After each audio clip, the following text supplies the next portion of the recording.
Hey guys, Tash, I think go out and then I'll invite you back in.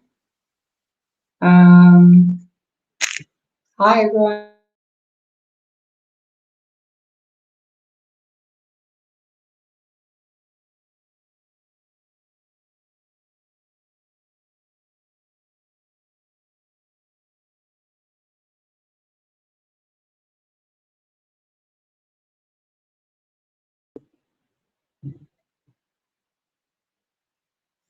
Oh, hi Lucy, how are you?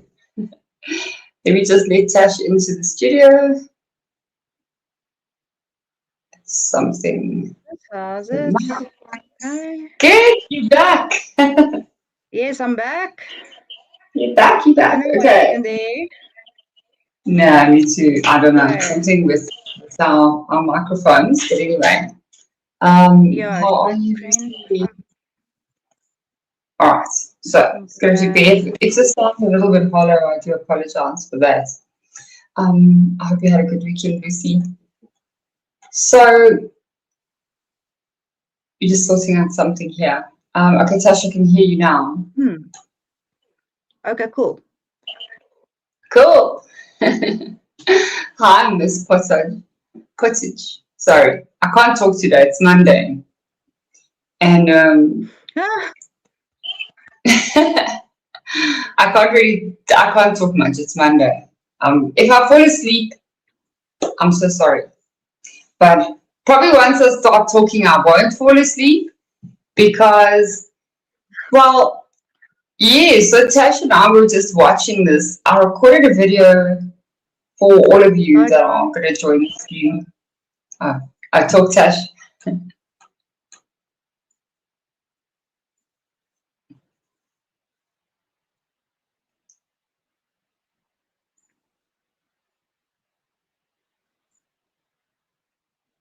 Okay. Okay, good. Lucy Beast. Okay, so we were recording a video on Friday, and I really knew that the media was going to come and twist this whole story around with Bryan Kohberger. I mean, we did speak quite a bit about his sister coming out and speaking to the New York Times, and that's kind of why I waited really on recording my video, which is recorded. It'll be out this week. But of course, we have our media freaks. So somebody that I used to follow quite a bit, well, for a little while, was Maureen Callahan. Probably if YouTube is going to dismiss my channel now or give me a violation, sorry about that. I must be quiet about this. Live life on the edge. So Maureen Callahan really got me because, well, this woman pretty much makes her living talking crap about other people. That's her whole shtick anyway, which is fine. I don't have a problem with that. She kind of has this thing where she mocks celebrities, and I think she should just stick to doing that. But for some reason, she's done 2 videos now where she decided to insert herself into the true crime community, and she had Nancy on her show. So, Ida, how are you? I hope I'm saying your name right. If I mispronounce them, I'm sorry, guys. I hope you're doing well. I hope you all had a good weekend. So, Maureen decided to bring Nancy Grace onto her show, and I promise you, I was sitting in the parking lot watching this video, and I sent it As to with Tash, and I was like, Kohberger. this is vile. I think it's worse than Banfield's one because we all know how she likes to talk a whole lot of rubbish. But yeah, do you guys want to go ahead and watch the video? Let's see what they have to say. We obviously have to. I think we have to stop and start it, but I'm not sure. Just if you guys know in the comments what we're supposed to do, and then leave a comment. What do you think of these two people? Because once I start talking about them, I actually have a lot to say. I have a lot to say about this. So yeah, let's go. Let's watch. That's the perfect segue. I don't know that we'll ever really get a why. I think the best that we can surmise and we will learn more about the dynamics in that house, but he seemed to be full of rage. He had drug issues from a very early age, behavioral issues from a very early age. Rob Reiner gave an interview, and I am in no way blaming the victims, in which he did say, though, that they went to any number of credentialed experts and they decided the best course of action was not to listen to those people, but to listen to their son. And his behavior was escalating and escalating to the point where they were basically, whether they were forced to leave the Conan party or not, they felt they had no choice. Now, Kohberger's sister, her name, she goes by Mel, spoke to the New York Times. This piece was published on Wednesday, January 7th. The headline, her brother murdered 4 students. Now she's ready to talk. Well, I'm so happy that she now feels ready to tell her story. The readout in the online version says that Mel is going to talk about. I'm also very happy that they decided to talk, but you guys are going to watch how these two senile people decide that they're going to twist everything. It's going to get quite that. So you all guys will know how I feel about Nancy, but I don't buy her stories. But Maureen, I mean, I kind of had a bit of time for her, but these are paid parrots, basically. So that's why she's got Nancy on her show. All right, let's continue watching. Give your opinion anyway. Kohberger families, their pain, their confusion. You know, this thing happened the blink of an eye ago, and this piece is such a piece of journalistic malpractice. The interviewer, the guy's name is Mike Baker. He either does not know nor does he care to read in to the details of this case. But Megyn Kelly took this apart on her show this week in such an incredibly elegant, like surgical manner. And I just want to play this bit of part of her evisceration of this and then come back on the other side, Nancy, and get your thoughts. Here we go. The mother is at the center of this whole thing because while the father did not even bother to show up to the sentencing, allegedly he wasn't feeling well or was having heart trouble and Mel stayed home with him, the mother showed up. And the mother has been there for Bryan all.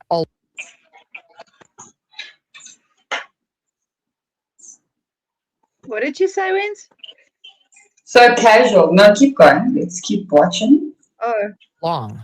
When we finally got a hold of his phone records, we found out that the murders, which were done at between 4:05 and 4:20 a.m., it was in a 12-minute span, right, in that exact time frame. And he had turned off his phone from like 2:30 to 4:30 a.m. there while he committed these crimes. Then he turned his phone back on. So he gets back to his home, University of Washington, by, let's say, 5:45, 6 at the latest. What happens, or 4:45, 5 at the latest, what happens when he gets there? He calls his mother within an hour. We know from his phone records that at 6:13 a.m., this is within 2 hours of having hacked 4 innocents to death with a knife, just him. At 6:13 a.m., he made an attempt to call his mother. A minute later, angry that he couldn't get her, he called his dad, asking why his mother did not answer. At 6:17 a.m., he connects with his mother for 36 minutes. At 8:03 a.m., he calls his mother again and speaks to her for 54 minutes while driving back to the crime scene in Moscow, Idaho. Why was he doing that? Had she told him? Let's stop. This is inside your bones. How are you? How are you doing? Lucy, precisely. This is what I don't understand. Firstly, they make it seem so sinister that he called his mother and then, he was angry that he couldn't get hold of her. How the fuck do you know what he was feeling? You don't know. And I'm just going to tell you from my personal perspective that Oh no, please don't be sorry inside your bones. It's fine. I understand everybody's on a different time zone. We're in South Africa, you're Australia. So it's all good. I'm going to trim the video and then we'll put it onto videos and cut out the annoying parts because, so don't apologize. You hear when you hear. But, guys, I don't know, even Tash, I remember when my parents were alive, it was very common for me to call my mother at that time of morning because, and I'm just speaking from my own personal experience, that I would call my mom in the morning and just check if she needed anything, check if anything's going on. It's not sinister to call your parents. I don't know if I can see myself or you. Can you guys see me? Did I disappear? Okay, I'm still here, sorry. No, you're not. It's not uncommon, but Bloom also, you're right. I mean, this Bloom was also in that car. I've said this before. It's revolting. And Megan Kelly, I used to have a lot of respect for her. I remember in the beginning, she was actually questioning this whole case. She was very suspicious of them. And she was suspicious of the investigation. And then she's done a flip on this case. So let's see what she has to say, because the good part's still coming.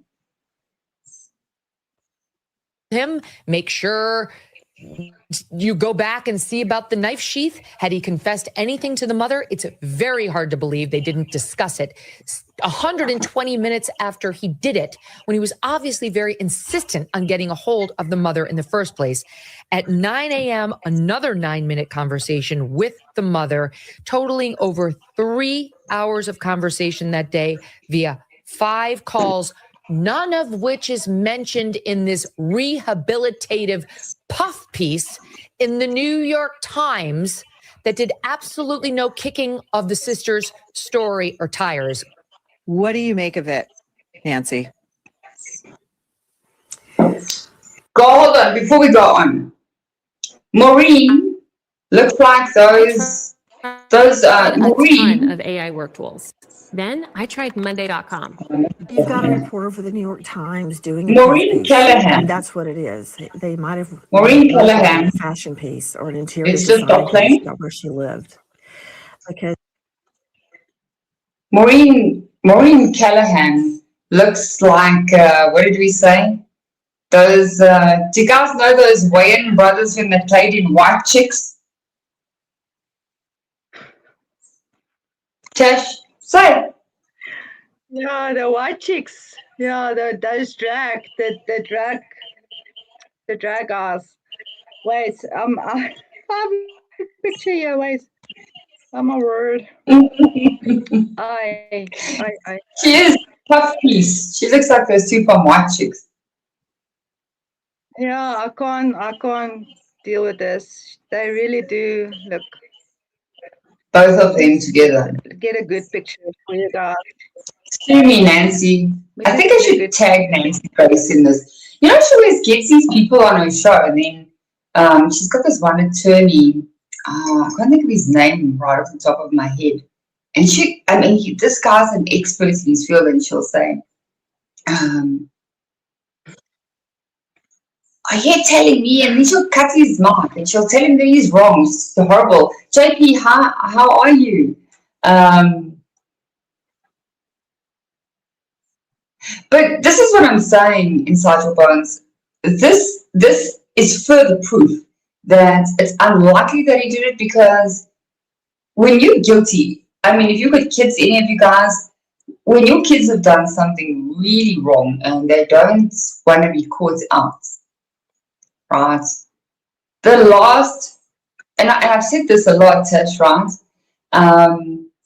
When your kids, or they've done something, they don't phone you. They stay away from you. Even if they've done something small. I mean, I know with my daughter, when she got herself in a little bit of, it was harmless teenage trouble, she stayed away. She doesn't phone me because she knows that I know her so well that she doesn't want to talk to me because she knows I'm going to snuff out her life. So the fact that they're saying he called these, there's this whole thing with them calling mother and father, and you got that picture, so we can show everybody what Maureen looks like before she does herself off Yeah, the just studio. hold on. Sorry, guys. I've got a dog that's going bazonkas here. Just hold on. How do you feel after?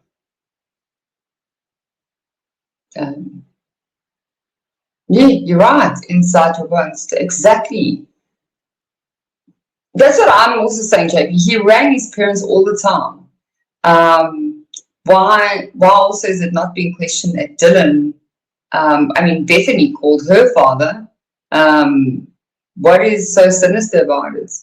And yeah, inside your bones, that's why I said, that was kind of one of the first videos that I actually did where I said, you know what? They made this whole thing about this little paper cut where he did that selfie, and it was like basically a small paper cut that he had on his fingers. And you kind of right, because you would be severely injured. I said that from the beginning. The whole reason we are here is because hear what they her say. brother brutally murdered 4 innocent people. At the get-go, we were led to believe that the 4 victims went to sleep and they woke.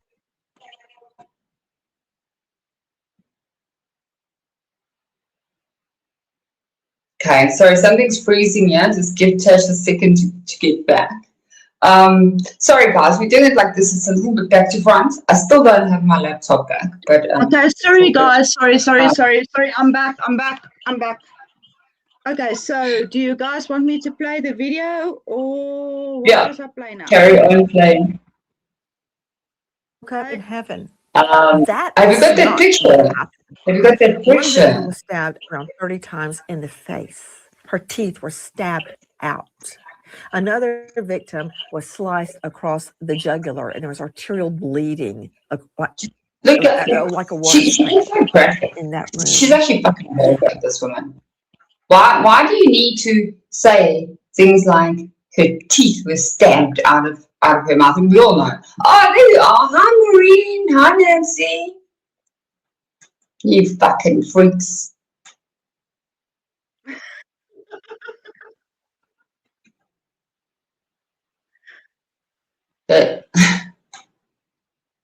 Of his bullying Maureen and all of his heroin addiction and getting him clean and getting him in school. Great. But that's not why we're here.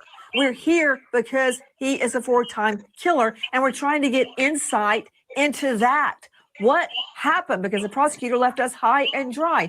And Dumb and sitting there like, she couldn't be bothered. She just fucking go.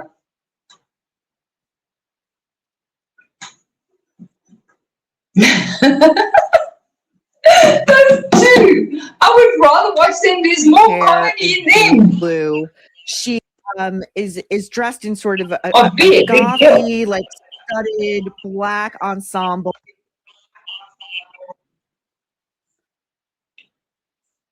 Nancy's stupid dumb.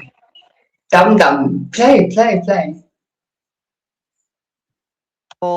She says she's been trying to get work in the mental health field, but then her brother murdered 4 people, and that's put her career in the toilet. She says that so that the one person they did reach out to, Mike Baker and his shoe leather, Steve Goncalves, the father of Ms. Goncalves, said he had sympathy for Mr. Kohberger's sisters and the scrutiny they had endured in recent years, but he said he had lingering questions about what Mr. Kohberger's parents might have known or suspected. The sister herself, I believe, said that she had witnessed Bryan in the aftermath of the murders back at his parents' home, putting his own refuse and possibly clothing in Ziploc baggies and then depositing that in the neighbor's trash can. He was driving the same car that the FBI was looking for.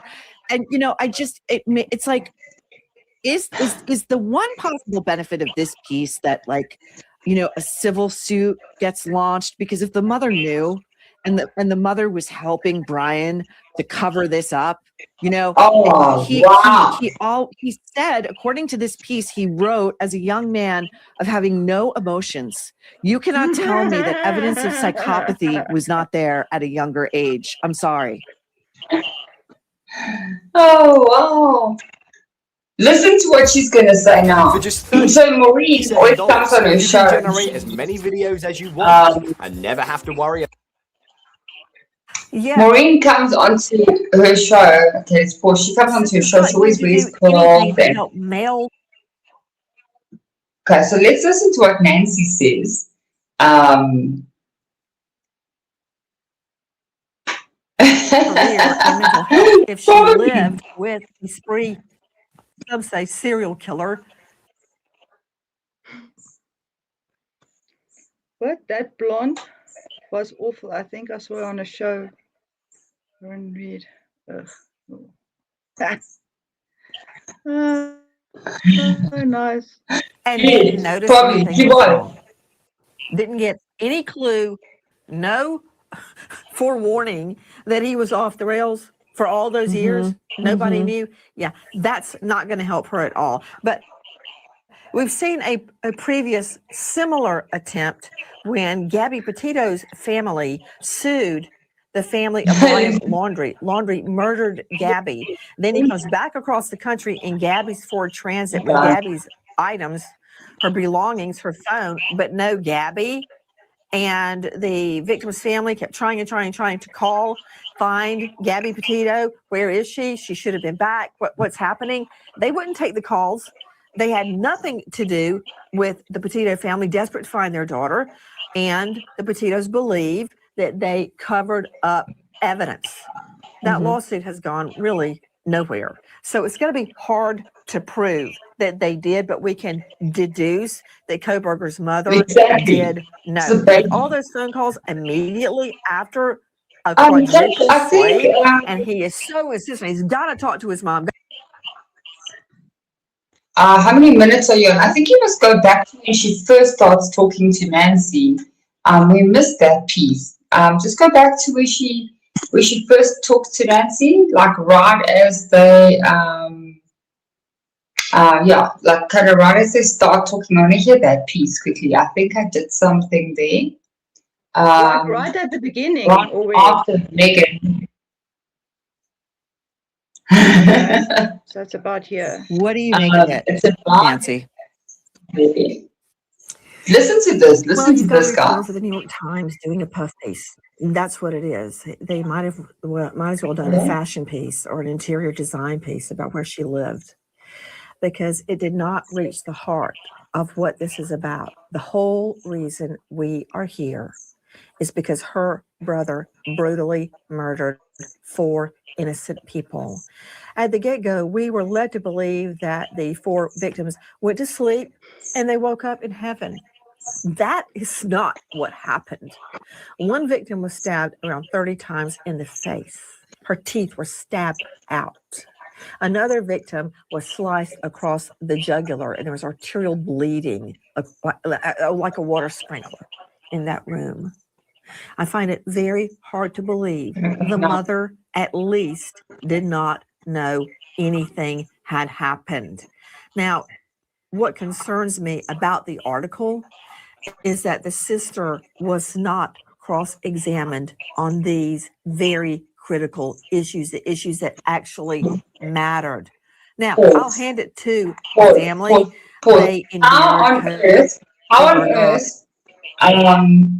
How on earth does Nancy know that she basically says that she finds it hard to believe that the mother didn't know anything. Are you fucking serious, Nancy? I mean, how on earth, like she's blaming the mother that she must have known something. This is where we're going, because we're going to be talking also about this lawsuit, and it's crazy. Let me just read the comments quickly.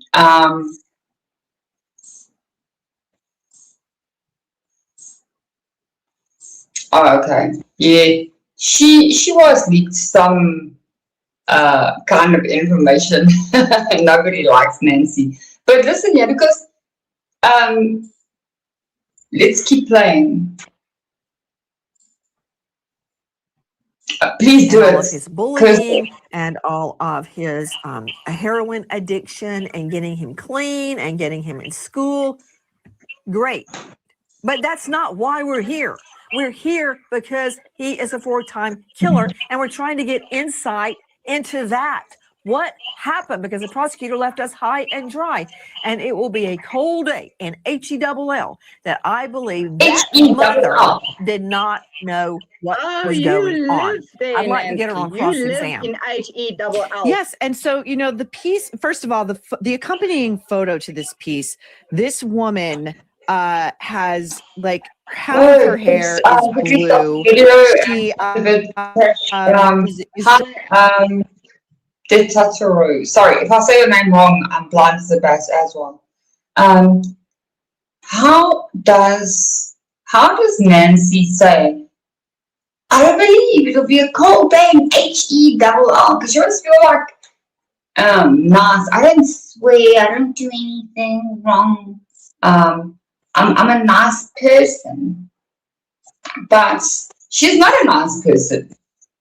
She is not a nice person because she's basically accusing his mother of having knowledge. Like, I don't know. What did you say? That was rude. No, it's not rude. These people are rude. Also, like, if you want to say hell or you want to say fuck off, then just say it. Stop being fake. Because I don't trust people, because you might swear in your mind and say it. I mean, I know sometimes, if I'm in company with people, I try not to use all my favorite words because I know it can be very offensive. Ask Tasha, she's got to take me off loudspeaker. How many times have you had to take me off loudspeaker?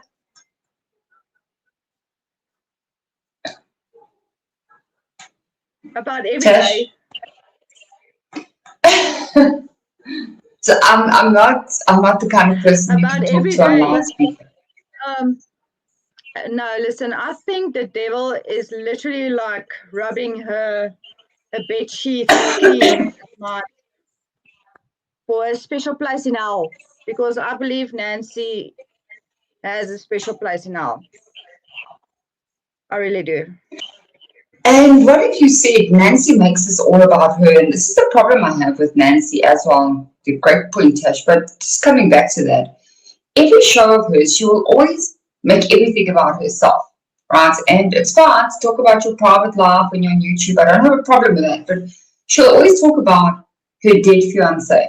Now, I'm not diminishing the fact that she lost her fiancé, but Nancy, no, Keith is not your fiancé anymore. This happened 100 million years ago.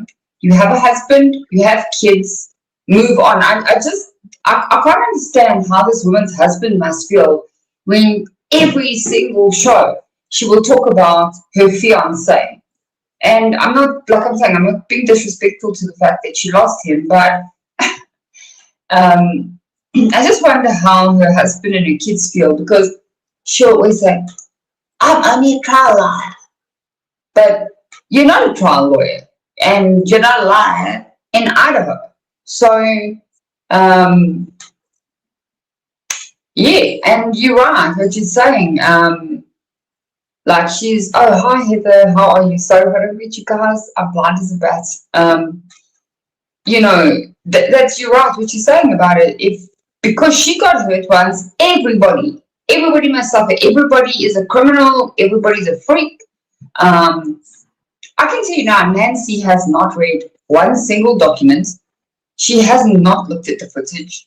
She even admitted in the beginning that she sat one day and literally finished Howard Bloom's book cover to cover. But and that's about as much research she's done. And then when he comes on her show, she'll still tell him that he's wrong. This woman needs to be taken off of YouTube. Seriously. she probably was terrible. I mean, she'll look. I don't know. I don't live in America, but she's kind of reminds me of a pit bull. I mean, she'll go for somebody if she believes that you're guilty. You don't stand a chance. Look at the botch she made. Tash, maybe you can talk a little bit about this. So I'm not always just yapping. Did you guys see when she covered the P. Diddy trial, right? I'd like to kind of get your thoughts on what happened, because that's kind of where I lost a lot of respect for Nancy.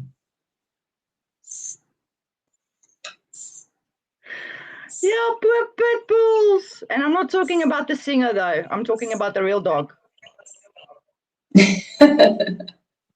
Sorry, guys. No, I mean she not in like physical appearance. I mean she goes after people like maybe that was her choice of words, but she goes after people in such a way. I mean, she'll find somebody guilty before they've even done a proper investigation. Before they've entered a courtroom, she's already decided that this person is guilty. Heather, yes, she is nasty, and she hides behind this mask, pretending to be a good person and care for missing people, and that's her whole channel. But I mean, if she cared so much about them, she'd literally dropped everything when this P. Diddy trial was going on. She didn't have any of that because she was so invested in that trial as if she was prosecuting it herself. So where was her concern for missing people during the Diddy trial? That's just my question. But anyway, listen, she's gonna get a bit worse now.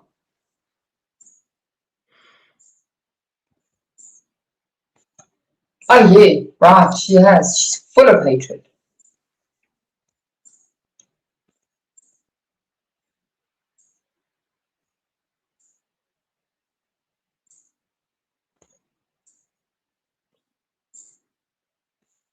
Let's hear her. Dressed in sort of a gothy, like studded black ensemble.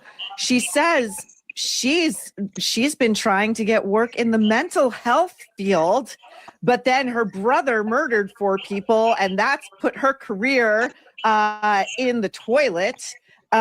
She says that so the one person they did reach out to, Mike Baker and his shoe leather, Steve Goncalves, the father of Ms. Goncalves, said he had sympathy for Mr. Kohberger's sisters and the scrutiny they had endured in recent years, but he said he had lingering questions about what Mr. Kohberger's parents might have known or suspected. The sister herself, I believe, said that she had witnessed Bryan in the aftermath of the murders back at his parents' home, putting his own refuse and possibly clothing in Ziploc baggies and then depositing that in the neighbor's trash can. He was driving the same car that the FBI was looking for. And, it's like, is the one possible benefit of this piece that, like, a civil suit gets launched? Because if the mother knew and the mother was helping Bryan to cover this up, he said, according to this piece he wrote as a young man, of having no emotions. You cannot tell me that evidence of psychopathy was not there at a younger age. I'm sorry. Okay, hang on. Yes, this is not going What to do you do guys anything to thoughts on help that? males. Psychopathy at a young age, or are they shaming him because of his? Okay, we know that Bryan did have some problems growing up, right? So are they seriously shaming him now because of things, or expecting his parents to diagnose him because he had problems from a young age? Oh, hi, William. How are you?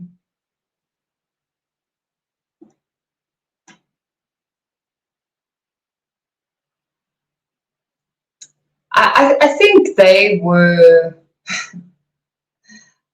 I don't think they were looking for a car, but no, I don't think at all. And yeah, they're right. That's it. I don't believe that any of that is actually true at all. I mean, they made up that whole story.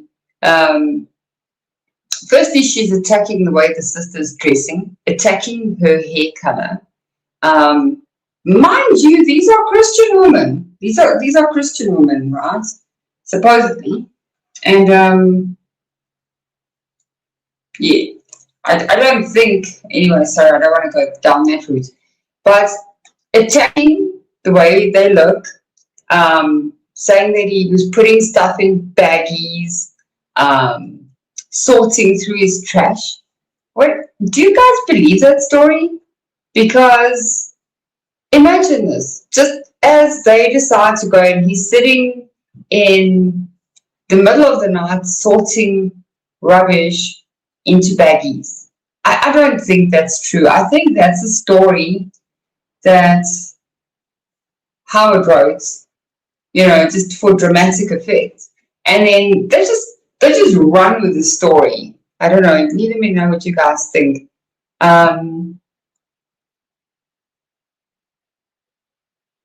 Yeah, you're right. He did have a problem when he was younger. You guys remember he had a problem with his weight when he was younger, and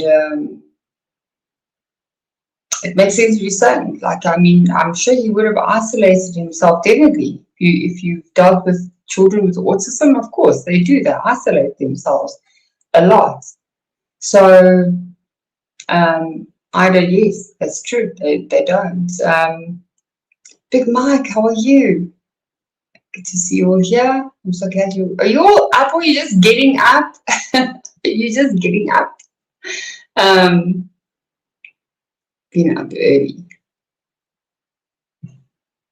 So I think she will make things up. Like, I mean, for me, if somebody asked me a question, I know you asked when the FBI starts looking for a car. I can't tell you that. I'm not sure that they did. But I know something, then you just say, well, I don't know that.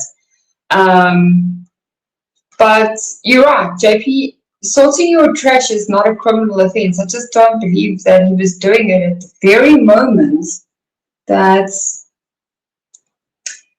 these guys decided, okay, we're going to go into that house. It doesn't make sense.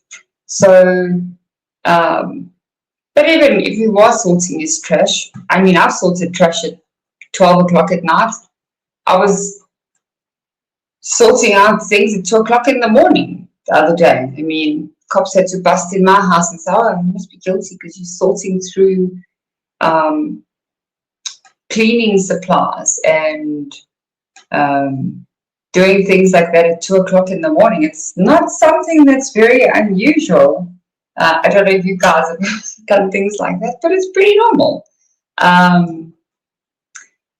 And yeah, this last comment as well. Yes, what you're saying with those nitrile gloves. Now, if you go and look at the items they seized from his house, I don't recall. I think they mentioned something about. They did mention something about gloves, but as far as I can recall, these were leather gloves.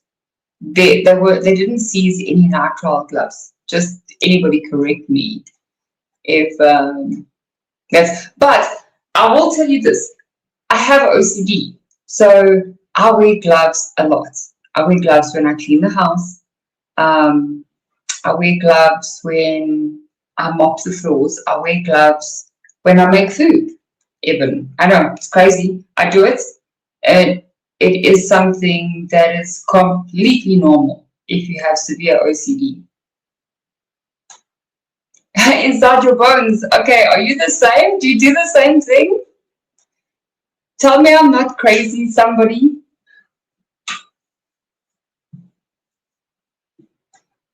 Tash, do you wear gloves ever? Only when I work in the garden. Okay. But what I'm saying But to you is, not- I mean, for a lot of But people, there's I a- think,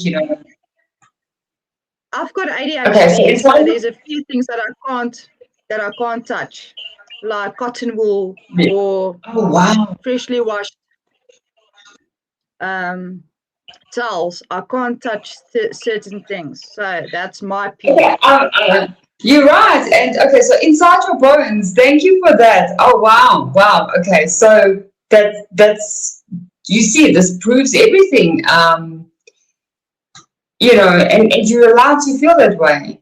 So, like you're saying, you have problems with your immune system, so you have to wear them. But I mean, that's what I'm saying. It could be problems with your immune system, like you have, or it could be a habit. It could be severe OCD.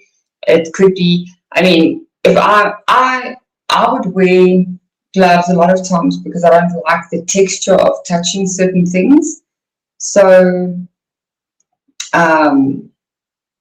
I also, if you're working with certain foods and you don't want to get things under your nails, you wear gloves. I'm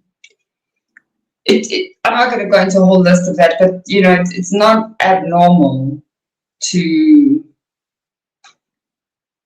wear gloves for any reason, whether you have inside your bones, whether you have something with your immune system and you have to, or whether it's just a little quirk you have. It's not abnormal at all. And like you said, you don't like cotton balls. No. Yep. You curl for a little bit. Ugh. Or freshly washed towels. When it's so hard. Oh no.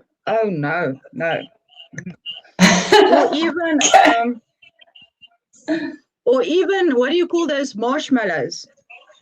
I can't do it. Sorry. So yeah, so that's it. Okay, let's keep watching. Exactly, Heather, what you're saying. Of course, a lot of people wear gloves when they do garbage. I mean, seriously. I can't suck fabric In mental cords. health, if she lived with a So spree, fabric cords. some say serial killer, and didn't notice anything was wrong, didn't get any clue, no forewarning that he was off the rails for all those years. Nobody knew. Yeah, that's not going to help her at all. But we've seen a previous similar attempt when Gabby Petito's family sued the family of Bryan Laundrie. Laundrie murdered Gabby. Then he comes back across the country in Gabby's Ford Transit with Gabby's items, her belongings, her phone, but no Gabby. And the victim's family kept trying to call, find Gabby Petito. Where is she? She should have been back. What's happening? They wouldn't take the calls. They had nothing to do with the Petito family, desperate to find their daughter. And the Petitos believe that they covered up evidence. That lawsuit has gone really nowhere. So it's going to be hard to prove that they did, but we can deduce that Kohberger's mother did rubbish about all those phone calls immediately after a quadruple slaying. And he is so insistent. He's got to talk to his mom, about what? The weather? Obviously, about what had just happened. To your point, this is such a great point. And this, I think, puts the lie to this assertion that they just had no idea. They were just a nice Catholic family who loved to read Little House on the Prairie. And they had no idea they had this. I knew this was coming. Here we go. We're going to attack them. I've seen this come up in the news. That's just a nice Catholic family, Little House on the Prairie. Catholic and Wendy. You want to get me started? Catholic and Wendy. Here we go. Here we go. I think you two need to go to confession. Go see the priest.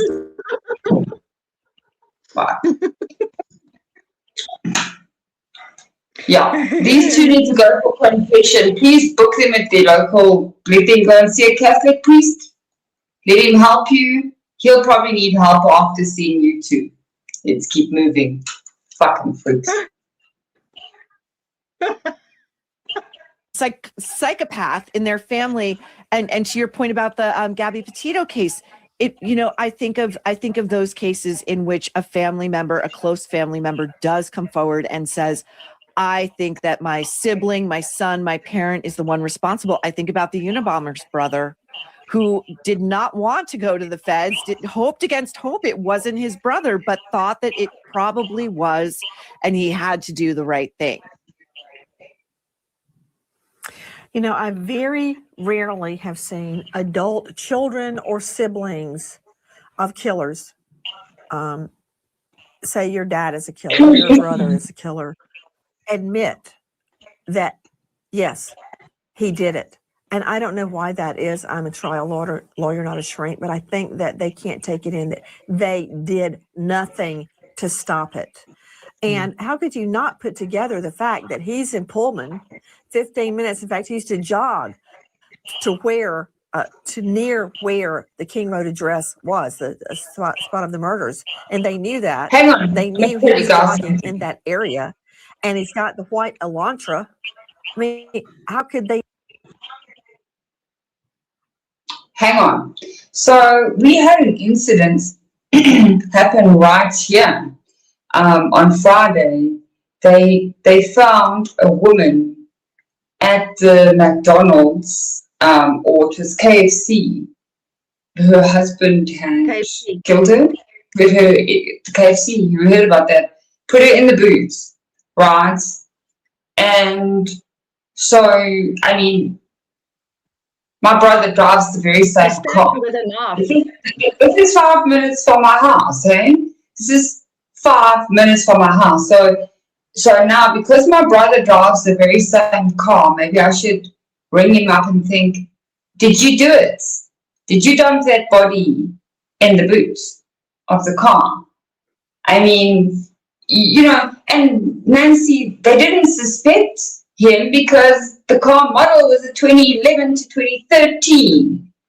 That was all over the news. Some of us, we might be old, we don't have Alzheimer's yet. And so his car was 2015, so well, they didn't suspect him. Of course they didn't.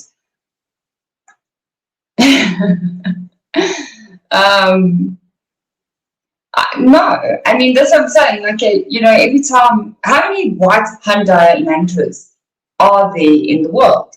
Just because there was a white Hyundai Elantra and this happened, especially in those early days, I don't even think the whole world knew about it in those first 7 weeks. So she wants to blame them that they didn't suspect him. That's what she said. Yeah, JP, you're right. That's exactly. Keep going. Let's watch. These people get quite nasty. I'm going to send you. At least consider he was the killer. So, I've spoken with the Gonsalves family many times, and I never once speak to them that I don't walk away feeling like my stomach hurts. Like when you're really, really hungry to where it really just hurts. It just hurts after I talk to them because those families have been done so wrong. And now there's a New York Times piece on the Kohberger family pain. It tastes like a dirt sandwich even saying it. It's so true. It's like, it really, Dominic Dunn. Okay, so the Kohberger family is not allowed to have any pain. What the heck? What is wrong with this woman? I'm sorry. I'm like, no. Sit down. Nancy, sit down. Sit down. Yeah. Somebody needs to take her to a retirement village or something like that because, so they talk about this, but obviously, like you can see in Christina Randall's video, they don't talk about the fact. So you guys remember in the beginning, they said there was some sinister reason where Bryan's father didn't. And Nancy actually did this. I think if you scroll back on her channel, you will see when the case was covered in July and sentencing. She actually did mention at some point that Bryan Kohberger's father didn't want to be there because he was repulsed by his own son, and a lot of them said that, right?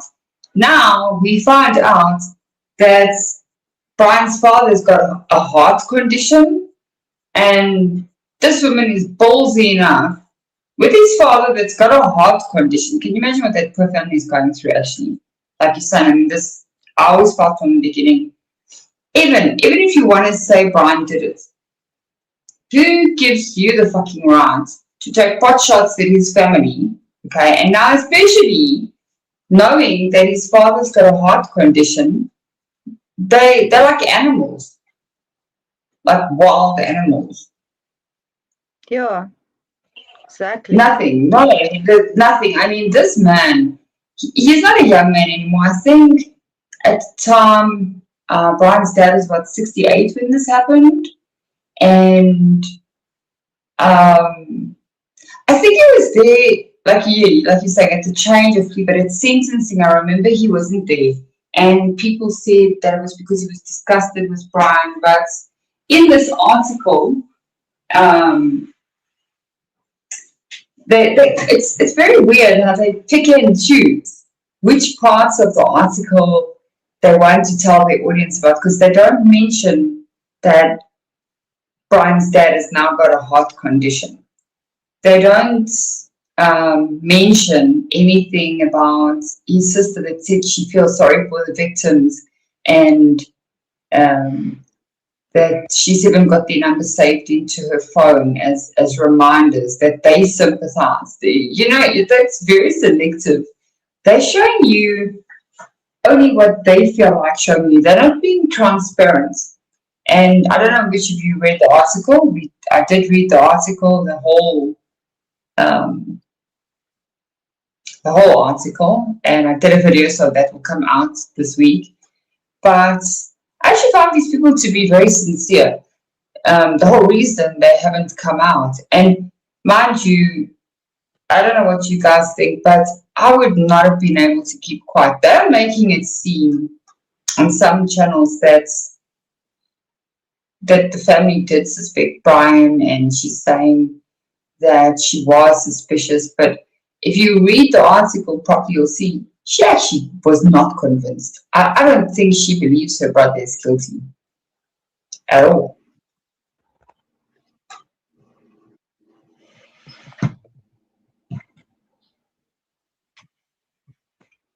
Oh, Miss Pottage, you said his dad is, because we do not sorry, Miss Pottage, you said his dad is speaking out and telling people Bryan is innocent. Have you actually seen that somewhere? It's quite interesting. Here, JP, I mean,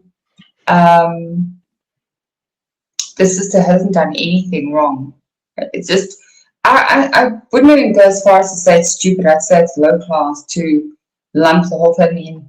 So we'll probably just finish this one off and then I'll go to another one. So I used to watch a lady, Christina Randall, on YouTube back in the day when I used to like binge watch a lot of these channels and that kind of thing. And I really thought she was a very, very good person. But her and her entire chat, I mean, you can go over to Christina Randall's page where she covered this. I've never in my entire life met such a bunch of vulgar, horrible people.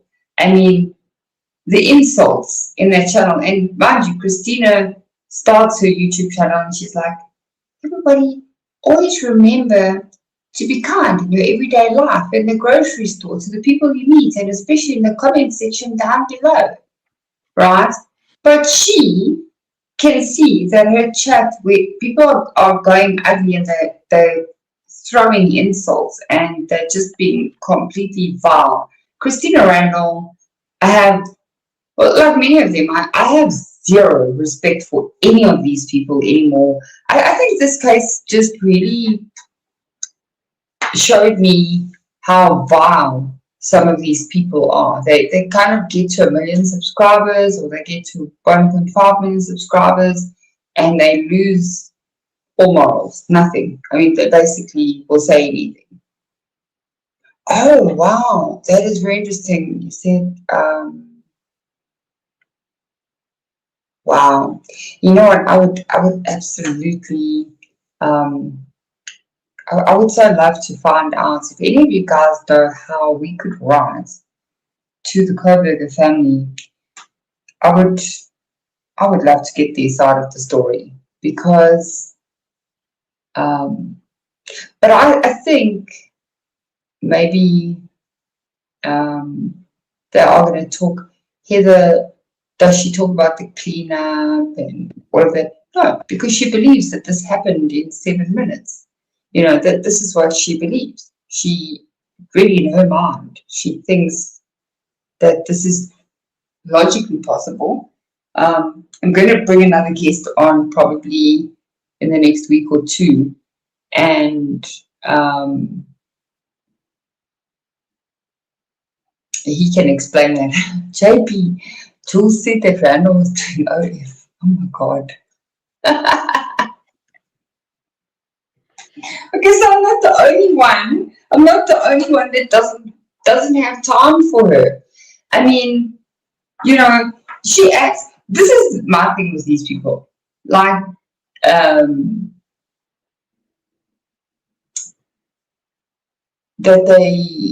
they make it so that they've never done anything wrong in their past. Which one of us has never done something wrong in our past? Come on, everybody. Oh wow, that's cool. So JP, who is DA? Is it another channel that's also covering this case? I would like to get in touch. I wonder if they responded, but just tell me what channel it is, that I could maybe go have a look at it. I would absolutely. Okay, Devil's Advocates. I must go have a look at him. I know there's a lot of channels that are covering this story, but yeah, I would like to write to them. Look, even if they don't ever talk to us, I think these people are being very private, and they don't really. From the article, it seemed like Bryan's sister said that the reason they haven't spoken out is because they wanted to have respect for legal proceedings, and they also wanted to respect the family of the victims. Now, I would never have been able to keep quiet that long. Lucy, I think Lucy's the one that's done the worst things. Why? Come, Lucy, tell us what you've done.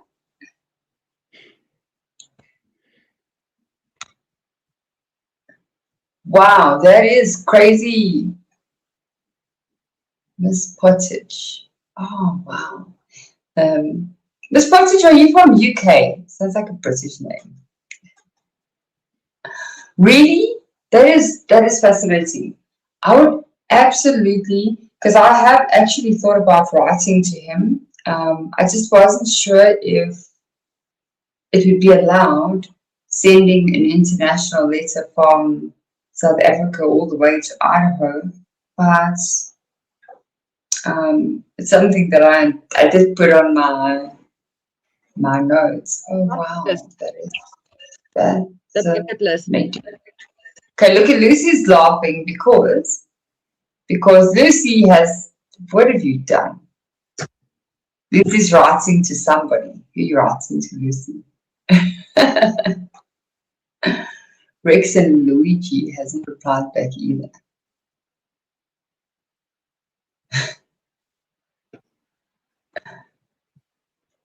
Okay, let me go back. So, okay, I'm going to go back and have a look at his videos. Let me see this. Christina is all set, even if she isn't doing. I'm telling you, I haven't thought that might be a very profitable business if I was younger. Nobody's going to pay me now. I'm a bit old. Annie Peterson. Oh my gosh, that's crazy. Did they take her channel down? That's obviously not Annie Lee's, right? Not downtown. I saw downtown. It's fine. I saw downtown. It's our topic. I wonder why she took it down. That is quite crazy. So if they have written to him and he's responded, it means that there is some kind of communication. But yeah, these were fast. So I wanted to just do this. There's another video I'm just going to see. I actually sent it to myself. If anybody looks at my phone, it's full of Idaho Four stuff. Just Idaho Four case. Because I mean, I was originally going to just cover South African crime stories and different ones and stuff like that. And then this story was meant to be a single story, right? So when I started with this case, I kind of came in a little bit late. Oh, Lucy, that's fascinating. Guys must just remember there is a mail in my description if you want to get in touch. But like I started this channel and I originally thought that I'm just going to do one single video. And I also was waiting for the trial to happen in August. And then now it's like, I can't even really think about another case. This bothers me. A lot of things about this case. Yeah, it's not normal. Not normal at all. Lucy, I know you did something with the AT&T records, correct? I think Skull McKay and I was supposed to chat with you, but I believe he was not feeling well or something. I'm not sure.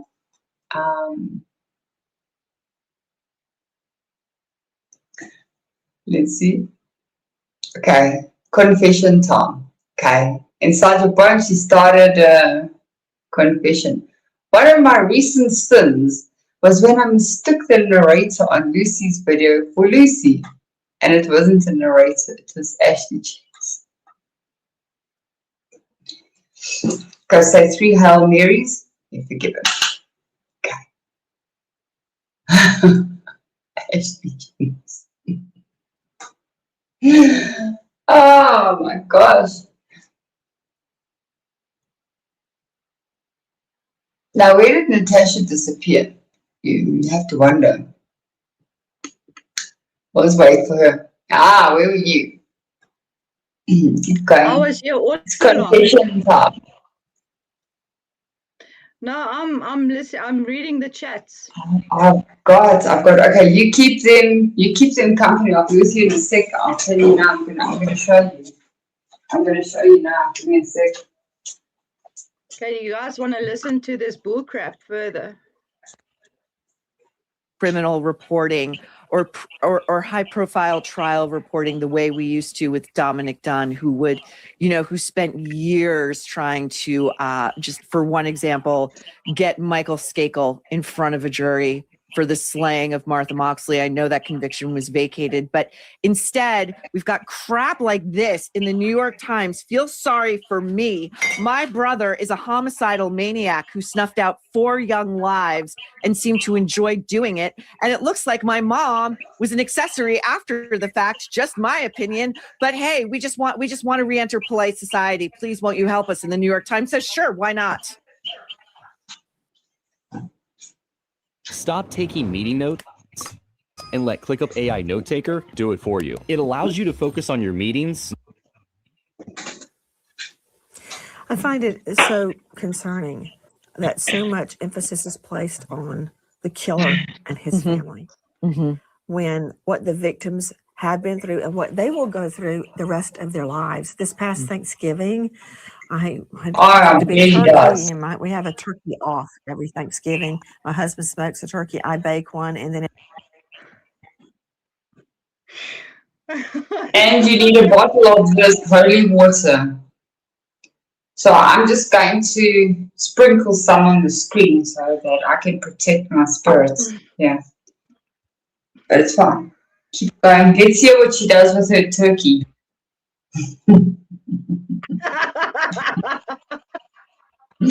My mind's going somewhere else, They yeah? always give him the mercy vote. I don't care if the turkey's black. It doesn't matter. He always wins. But we were all gathering together, and I thought about the Gonsalves family and the other families involved, the victims, because remember, this happened around Thanksgiving. Yeah. And how can they ever have, I mean, every year, August the 6th, all I can think about, that's the day my fiance was murdered. Leading up to it, I feel like, What did I say? I don't know whether to cry or to scream or just try to go to sleep. Oh my word. Did you also catch that, Lucy? I believe there are 3 towers. Maybe, Lucy, you should write her a letter and show her your research, which I still think is outstanding. That's what I said, Lucy. She's always on and on and on about her fiance.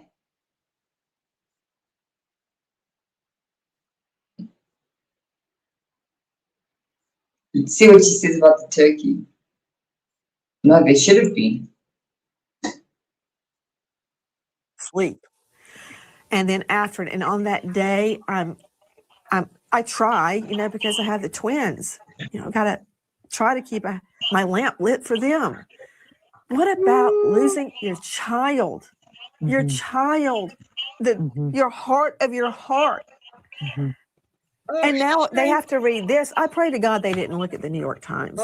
With all the power the Times has, all the influence, that's what they did. Agreed. I couldn't agree with you more. As the weather gets colder, blood pressure tends to rise due to multiple factors. You've got the narrowing of blood vessels, increased cravings. This is good. I'm going to send you another video. Oh, you must...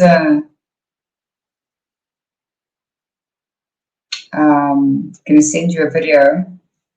And we're going to go into this guy.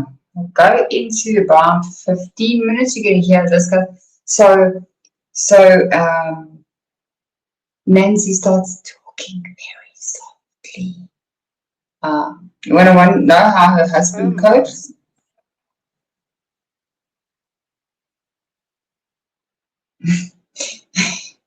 Probably got a bottle of alcohol stashed away in the detergents under the wash basin.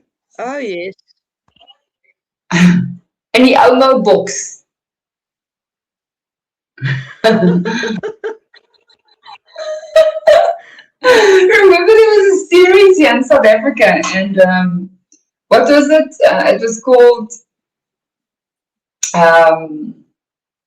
Met Molly and Wors. And so this auntie used to always put her stash. And then she used to drink. And so she used to put her little bottle of alcohol in the washing powder under the sink, and then she always have a sip when the family gets too much for her.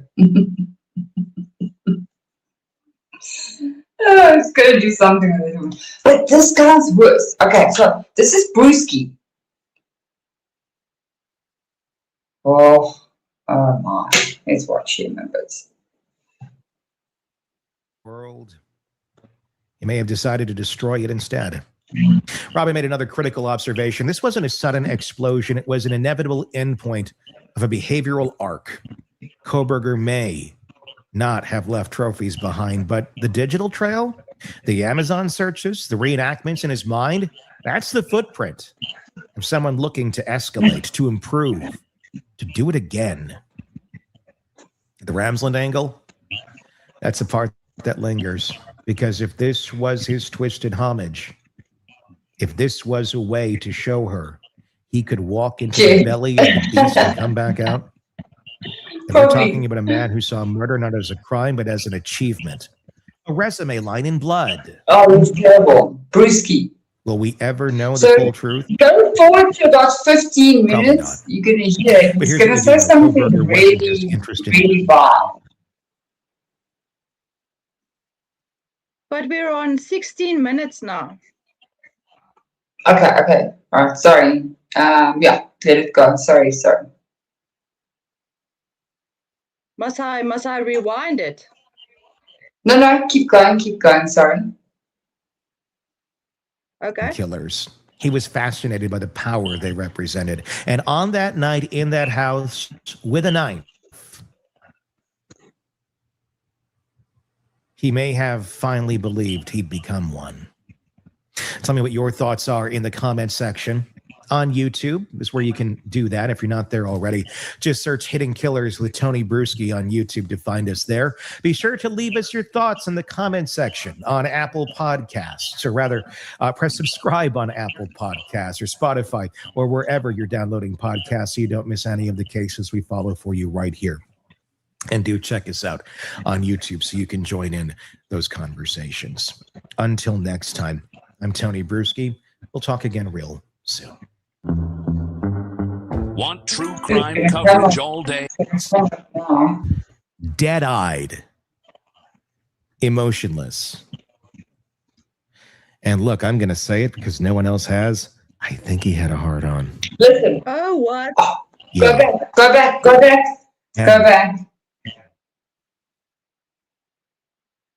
This is bad. Covered a lot of dark territory on this show, but this moment, this was different. This was bone deep. Cousin Bryan Kohberger stood up in the courtroom, hands stiff at his sides, dead-eyed, emotionless. And look, I'm going to say it because no one else has. I think he had a hard on. What? Come on, yeah. dude. And yeah. How do you had a hard on though?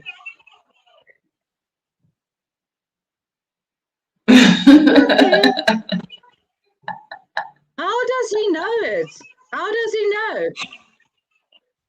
He and Nancy, how do they know this? There's no help for these people. Underwear, sniffing underwear. How do they know this? Yeah. Keep going. Let's see what he says. Oh my word. Let's see, he knows because he has one. Sick mix of all this. And confessed to murdering 4 innocent college students. It wasn't a breakdown. It wasn't remorse. It wasn't even really a plea. It was a performance. And the vibe, absolutely chilling. That's the thing about evil that hides in plain sight. It doesn't always announce itself with fireworks. Sometimes it shows up in a courtroom wearing khakis, speaking softly and saying, "Yes, I did it." Like he's ordering off a fast food menu. No hesitation, no pain, just cold, methodical, mechanical confirmation. I like this comment, Uncle Fister. In this episode, I'm going to sit down with defense attorney Bob Motto, someone who's been inside the system, represented the worst of the worst, and knows the way to someone like this better than anyone. We'll break down not just the courtroom scene, what's next. Mainstream media is now looming. July 23rd. Will Kohberger speak again? Will he pull a BTK-style confession and revel in the retelling? Or will he stay silent, soaking in the infamy he's already secured? And let's talk about that. Sure, I haven't seen you for a while. I haven't seen well. Box might feel like home. There's no guarantee this man feels isolation the way we would. No guarantee he processes justice, pain, or loss like any normal human being. And that's somebody should also take him off the internet because he looks like a fucking T-Rex. Have you ever seen a picture of him? Like a full-length picture. He looks like a T-Rex. Now, he's very full of himself. He's very obnoxious. He's horrible. And you can go look at Bruschi's channel. He pretty much every single day he talks about Kohberger. Now you'll think if they believe he's guilty that he would just, okay, he's in jail. Let's leave him. But I saw him, I don't know if you guys have ever watched True Crime Design. So Uncle Fester, sorry, that's going to stick with me now. Uncle Fester lurks around True Crime Design's channel because I've seen him commenting on her channel. T-Rex poop. He has a face that not even his mother could like. But anyway, it's just his arrogance. He's very, very arrogant. And so he always lurks around her channel. And so why does he lurk around True Crime Design? And he talks about Bryan every day. That statement that he made, that was a bit, wow. That's not normal. Yeah, that's horrible. Yeah, right here. Not even for radio. I don't even think for radio. I mean, you're right. If he's talking about Kohberger every day, how come he hasn't learned anything? They pretty much get handed a script. He reads the script. It's because some guy that comes on there from he's an ex-Fed or something, so-called expert on this channel. And I just wonder, why have him and Nancy not done something together? But you can see he's like, it's all ChatGPT. Nobody talks like that. Nobody talks like that. He generated a script off ChatGPT and then he reads it. And nobody talks like that. I don't know. Not anybody that I know with. Tash, where are you? Okay, let's keep watching. Question we circle around. What is justice for someone who may not be capable of feeling guilt?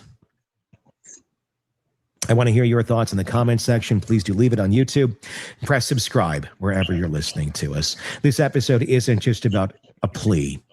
It's about what we do when our justice system gives someone exactly what they wanted, and whether the families and the rest of us are left holding the emotional bill. Let's get into it, starting with Bob's reaction to that moment in that courtroom, and let's be honest, none of us will ever unsee. Would you have trusted a jury with this case at the end of the day to get it right? Yes. Really?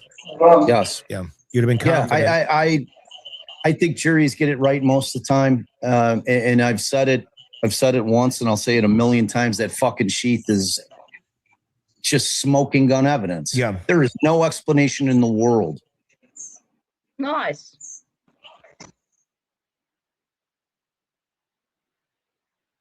Oh, Smoking gun evidence. Where is the evidence? Smoking gun. Exactly, but you know what Inside Your Bones is saying is 100%. I mean, how can you feel guilty if you don't have feelings? Because they keep saying that Bryan Kohberger is a hollow vessel. He has no feelings.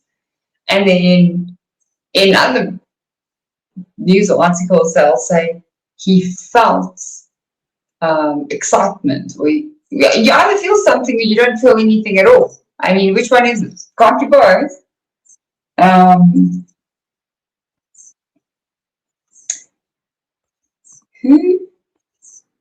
Okay, no, let's watch. Let's see what this guy has to say, because he also looks like a bit of a freak. As to why that sheath with his DNA was found under the girls. None.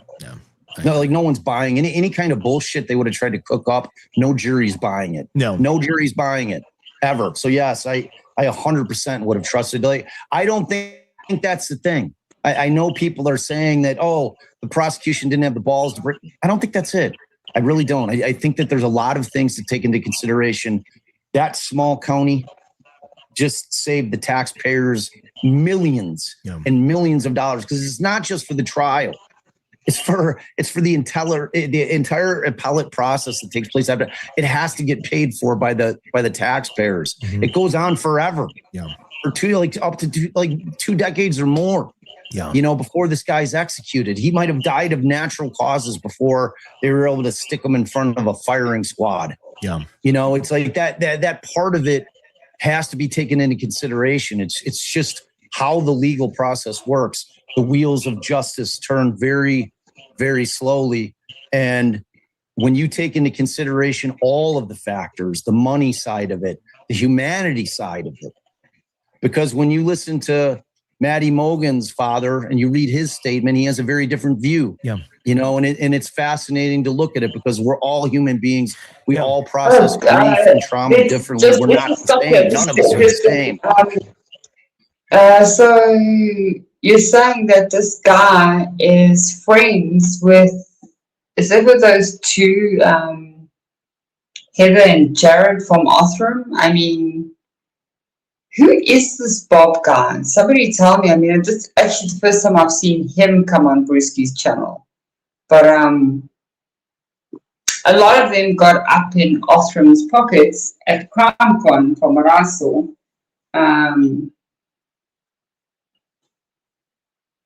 Probably can't mention names, but they all seem to be up in Othram's pocket now. But I never see the mainstream media mentioning anything about Othram and yeah.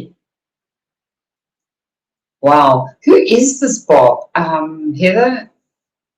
Lucy? I don't know this Bob, so somebody just tell me who he is. Okay, so if he's vocal in the defense of Richard Allen, why is he not open to... I actually saw Brewski is changing his opinion on the Richard Allen case. You know, before they were all saying, okay, he's guilty, he's guilty, he's guilty. Now that the case is being re-looked at, they're all open-minded and they're saying this investigation was botched, that this entire case of Richard Allen was botched. So my question is, why are they not willing to budge on the Idaho Four case? What? Guys, I've got a mail. If you have info, send me all this scandalous stuff. How are you tying it together? I'm coming late into the game. I feel dumb. But I'm going to go look up Bob's dad. Oh my gosh. Wow. Okay. That's starting to add together. Keep going, Tess. Let's play. Post your comments. I'm learning so much. And this is crazy. For him, he felt the relief.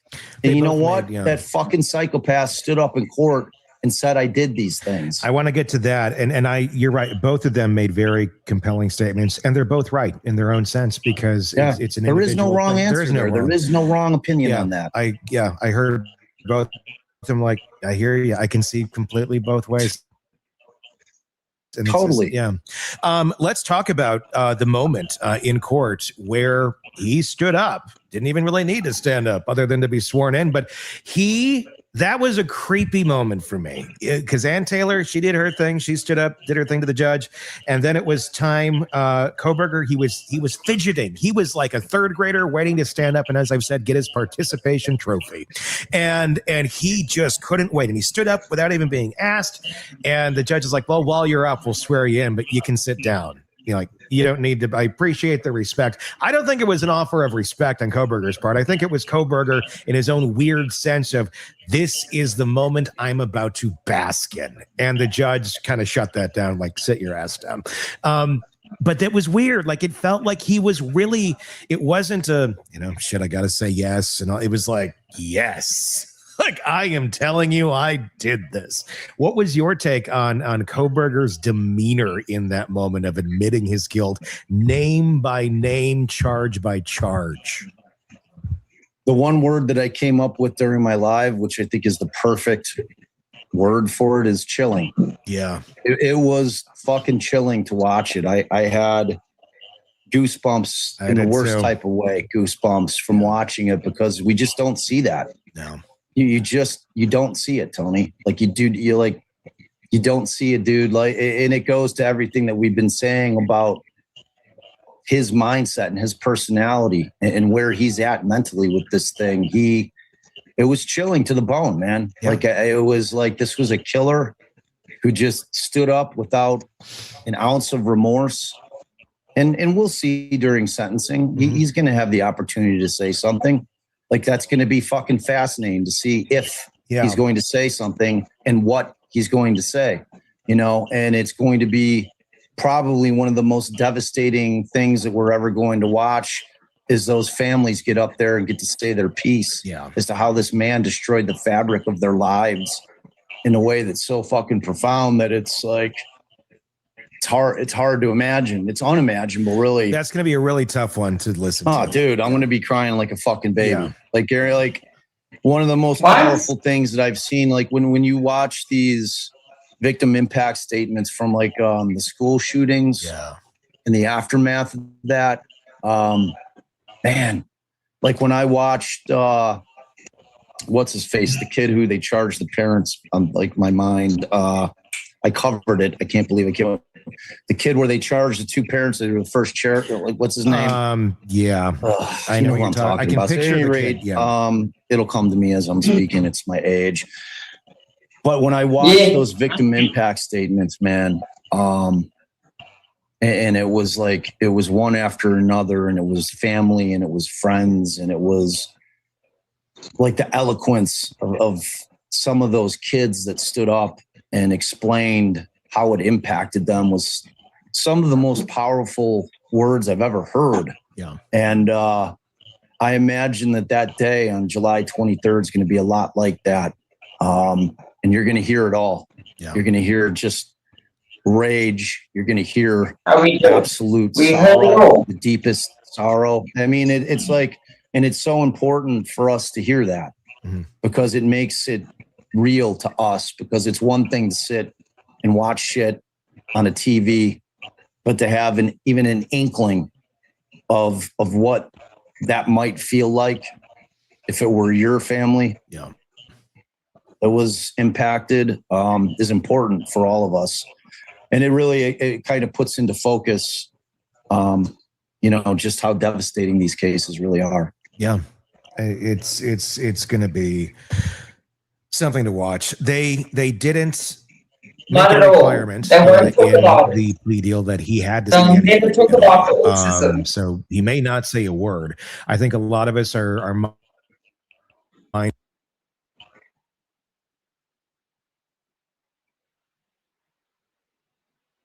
No, they didn't. And I Going mean, back to BTK, pretty wide a as very well. similar thing to this right before trial, saying, "Yep, I'm going to plea," and then stood there for 45 minutes and methodically laid out everything he did for all those years.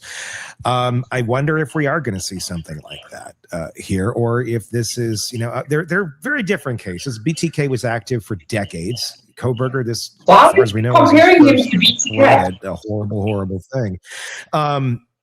So BTK, I think, had a level of the grandiose and was proud of his years of evil. Kohberger had a little sliver of evil in his life that did a lot of damage in a very short period of time. So I'm wondering if he's going to have the gumption to stand up and say what he did, if he wants to, if he will, if that's like a moment of joy for him of being able to express that, or if he's just going to stand silent like he did when they asked him, you know, did you do this? Guilty, not guilty. That's what that's not when that happens. So that's you all believe I'm guilty anyway. Can give. Yeah, Frankie, I don't understand. He keeps talking. He keeps talking about the case. He keeps going on and on about it. But, oh, sorry. It's Tash is playing it from her side. Sorry. Can you hear me now?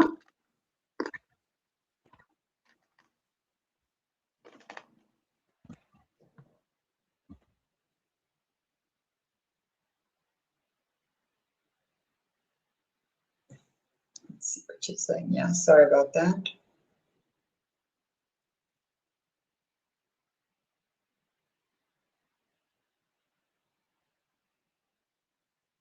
Yeah, they do. You're right. They're horrible. It is. They're basically paid. That's why they stick to the story, because they get megabucks to lie. So for them, it's only about being paid, in my opinion. They've never looked at anything or presented any real evidence or questioned anything.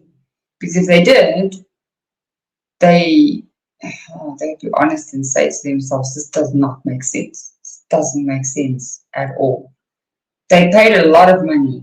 So there is not an amount of money you could pay me to, somebody came with some deal and said, I want you to flip this whole case and say that you believe Kohberger is guilty. I would refuse, because I don't believe that he is. I know some people will say that he was at the house. They do believe that he was there.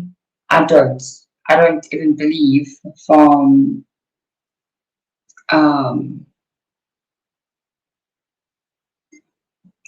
what I've seen that he was ever at that house. That's just my opinion. Tash, are you still there? Yes, I'm here. Why? Okay, no. Okay, now let's keep playing. Sorry, let's keep playing. Okay, cool. It's typically at sentencing. I know, but I know you wouldn't do it back then by any means, but I'm just saying. No, I know exactly what you're saying. I just wanted to be clear that it was like the time for pleading is exactly what they did, which is I know. Yeah. Pleading factual basis by the state. I know. It was and then just, when we get to the sentencing, that's when we get that question answered. Sure. Will he give a statement? Will he turn around to the families and apologize? Or will he stand up and just say nothing, man? It's like, if our theme is correct, if what we think about this guy is correct, I'd be stunned if he doesn't say something. Mm-hmm. I don't anticipate that he's going to turn around and show any empathy to the families. I'd be stunned if he did that. Because that's what I'm saying. This guy's broken, man. Yeah. Like, he's not normal. He's not a normal person. There's something just intrinsically damaged in his mind, man. Does he want people to know his secrets, quote unquote, or does he want to have some of this still in the vest? Almost like BTK. So, he's not dead yet, but he's on death's door. Up until now, he's still like doing little riddles here and there because he wants to have people look at him in infamy and wonder what else you got.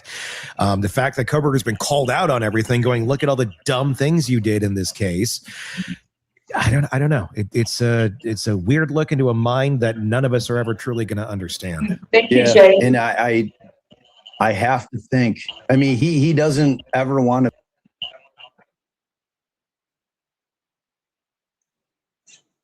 He just keeps talking, this guy, and he's horrible. Oh, thank you, Jane. That's so sweet. Probably the only person that's going to say that. If you ask somebody who lives in my house, I'll be like, don't want to hear her voice anymore. Keep quiet, baby.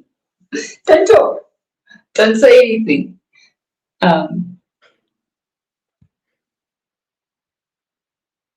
He does look a little bit stunned. He's not saying anything. He's got nothing to say. He's like a hollow vessel at this point. But see, I think this was recorded before sentencing, and they were kind of expecting that he's going to come up and have something to say. And it's really, really bad. I have sometimes got that at home. I think people just listen, and I'm talking the whole time. Okay, so I'll let Tash talk. She's got a better accent than me. Oh, hell no. Become irrelevant. No. I firmly believe that. It's like hearing that when Huerman got snatched up, that him and BTK became pen pals. Like talking about prison food and what it's like. I think that, and I will not be shocked when we come to find out that other monsters have now accepted him into their fraternity of evil. I guess, and they're pen paling each other and writing each other. So, we'll see how it plays out, man. It's like, That's all he talks about is BTK. Anyway, this guy can't. Who else do we not like in this community? And he's my favorite. I can't. He loves BTK.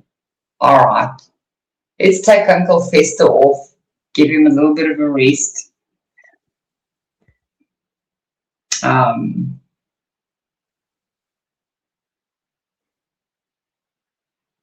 I'm actually going to go research this guy. I didn't know about him. I had no idea. So this is quite interesting. I have that other video that you want me to play. That Christina Which one Randall. is this? Oh yeah, let's see what she The says. Christina Randall. Let's hear her.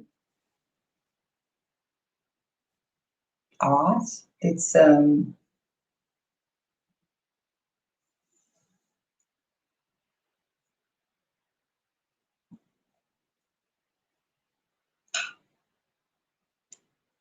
see what she has to say. Yeah. Inside your bones you'll relate. I'm not in America, it's boiling here. Sitting cooking. I'm gonna go look into that guy. Okay, I made a note for that. That guy, yeah, didn't know about him. I'm actually making some notes. Yeah. So I can go look at him. Let's see what Christina says. I was not expecting. Before we get into it, I just want to let you guys know that this video is for educational purposes only. Please remember to be kind to everybody everywhere in your everyday life, in your home, in the grocery store, and especially in the comment section down below. Please do not show hate to anybody, anywhere. By the way, your subscribers. I just could not even believe Oh, what dang, I was okay. reading. Before we get into it, though, I did want to let you guys know, if you don't already know,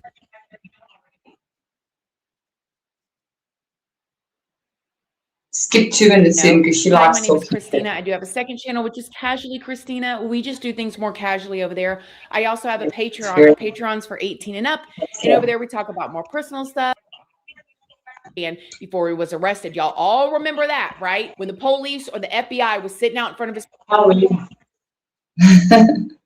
Well, if your bananas, you better learn to eat them brown bananas. We ate a meal called SOS. And when you first see it, and any of y'all know, you know, it's called S-poo, the other word, the S word for it, on a shingle, which is basically a clear gravy that looks like something that comes out of your nose when you're ill, with sausage in it over a piece of dried up toast. And when you first see it, when you get in there, you're like, ooh, this is disgusting. But after a while, it's SOS day, yay, and you tear it up. So you know what I'm saying? He's just got to get used to it. Brown bananas, that's what he gets. Now let's talk about the glove situation, because surveillance footage has recently come out that shows several of Bryan's shopping trips at Walmart. And there are clips of him going through the self-checkout line. And what I find very interesting,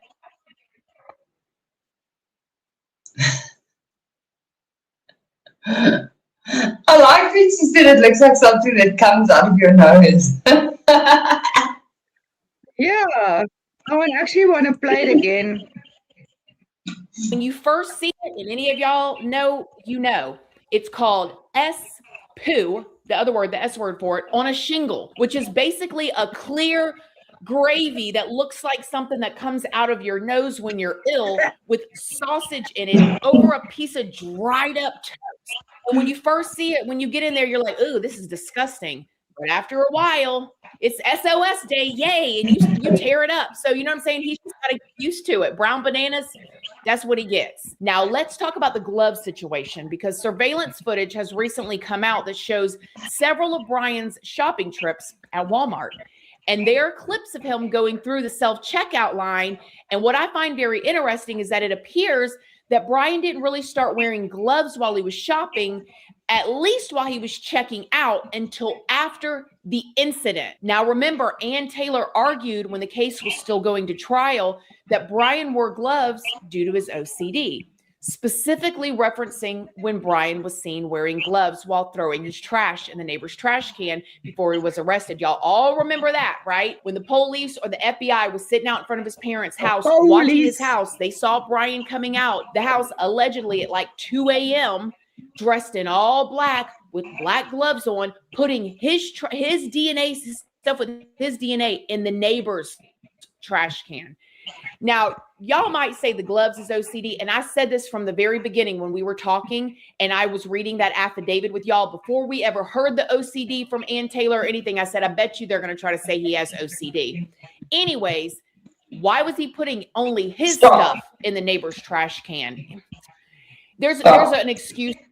Stop quickly.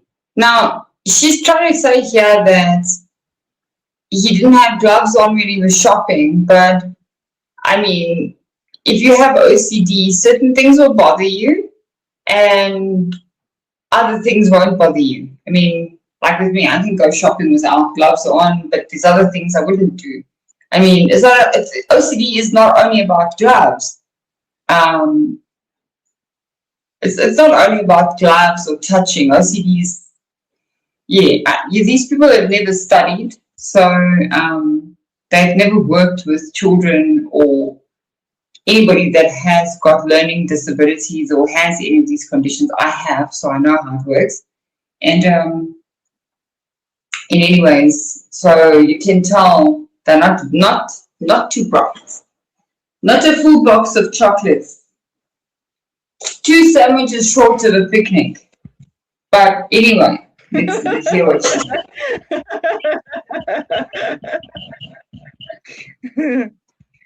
So reason for everything. Nevertheless, my question would be then, did he only develop this OCD tendency after the incident? I mean, maybe it was more about him not leaving his own DNA behind versus picking up someone else's. But I mean, what do I know here? Now let's talk about Bryan's sister, because when I tell y'all, listen, before we get into it, this is what I have to say. I'm rooting for the family to a degree.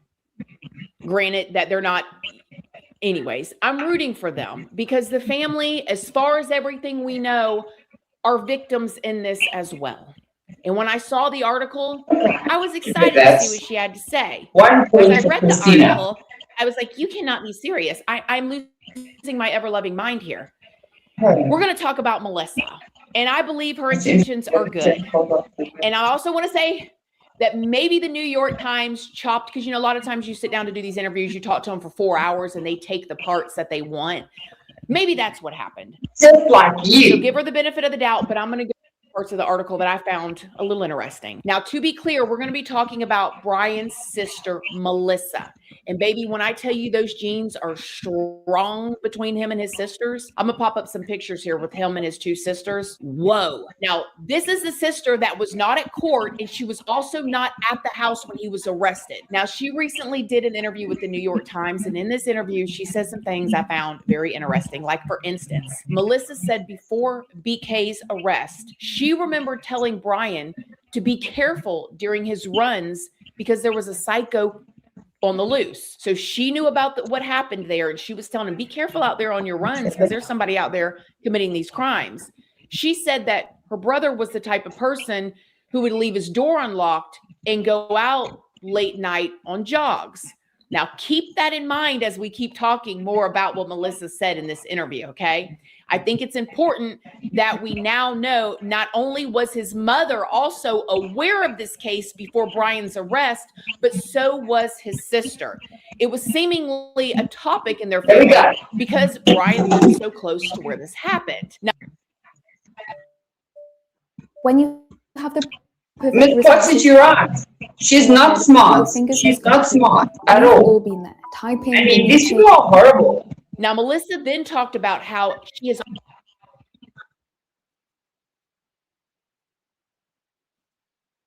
I mean, I've worked with, specifically in, I've worked at the courts. I've worked with children who have special needs, autism spectrum disorder, children who have spatial development problems, all of that. Christina is going to shit out of her back end any minutes. Always been a person who has spoken up for what is right, and that if she ever had a reason to believe that her brother did anything, she would have turned him in herself. Again, keep this in mind as we talk more about what's in this article. She also talked about how she never saw her brother as a person, that he was more of a standoffish, socially awkward, and abrasive person, which they now attribute to his autism. And right there, I thought that was strange because as far as we know, he was just diagnosed with autism by the courts doing the evaluations on him, because in my opinion, the defense was scrambling. They had no defense. And we're going to get to more of that here in a second. And they got him diagnosed with all this stuff, and they got him diagnosed with autism. And maybe he does have autism. That's what he was diagnosed with. I guess he does. But you mean to tell me he was like this whole time, and now you're attributing it to his autism? So now, what did you think about it before then? Quickly touch after the Delphi case and the Idaho Four, I started seeing through these people. I actually felt bad saying, I used to follow them. I used to put my true crime thing on. I was watching them. I was like, wow, these guys, and I love their channels. I love listening to them. But after that case, after Richard Allen, after the Diddy trial, that they made a meal out of it. Geez, I'm not going to get into that one too much, but they're just, yeah. Annie Elise, everybody knows how I feel about Annie. When she's like, I'm coming to you fresh-faced. After her chemical peel, nobody cares about the fact that you had chemical peel. Or that you had surgery, or whatever. Don't care. Don't care at all. Nobody cares about Annie or her opinion. But this one, I don't know. I used to love them, but like you guys said as well, be kind to everybody. But we're not going to be kind to Bryan, and we're not going to be kind to his family either. Annie's the worst. All right, let's watch what she says.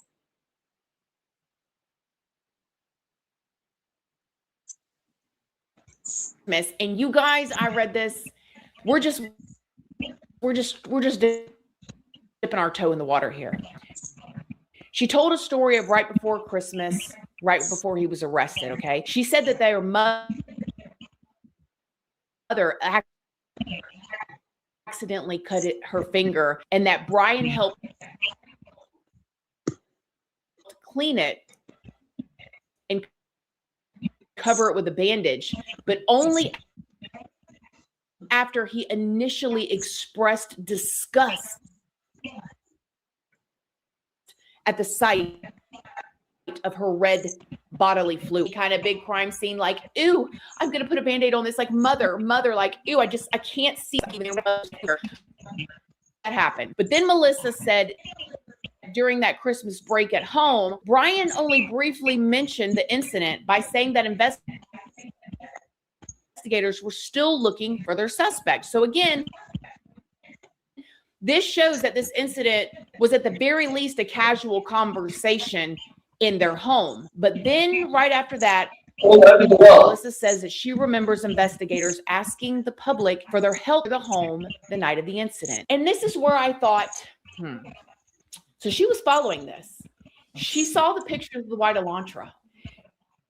She knew that Bryan, out of the blue, wanted his dad to fly there and him drive his car back. Not out of the blue. He just switched his license plate tags on 5 days after the incident that happened. Now, remember this.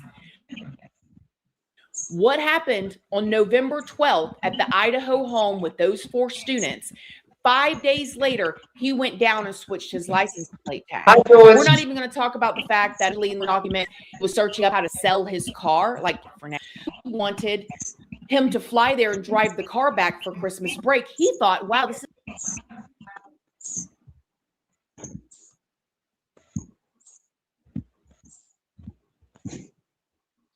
hang on, let's see what is George. George,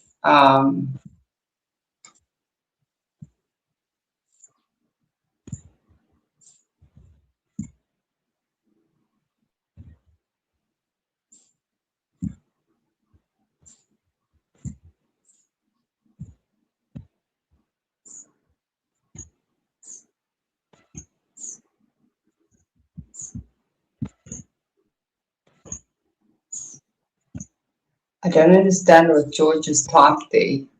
But you're right, Annie has definitely changed. She's, yeah, after she got like very big on YouTube, she got very full of herself. Won't listen to her at all. Definitely not. Sorry, George, I couldn't make out what you're saying there.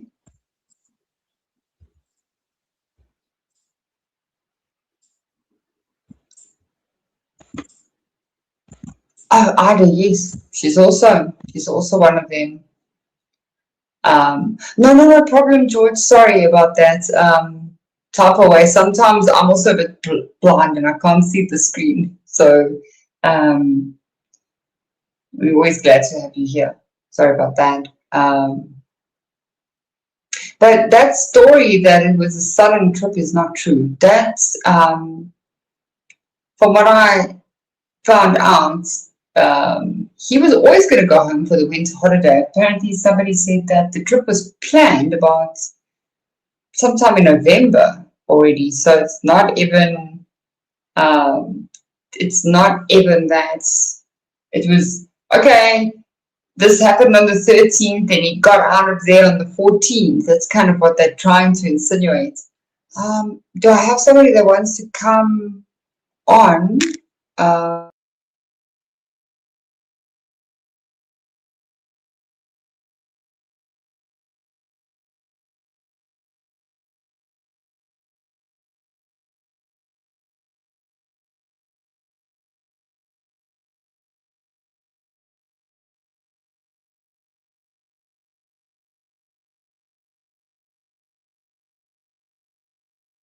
I'm back.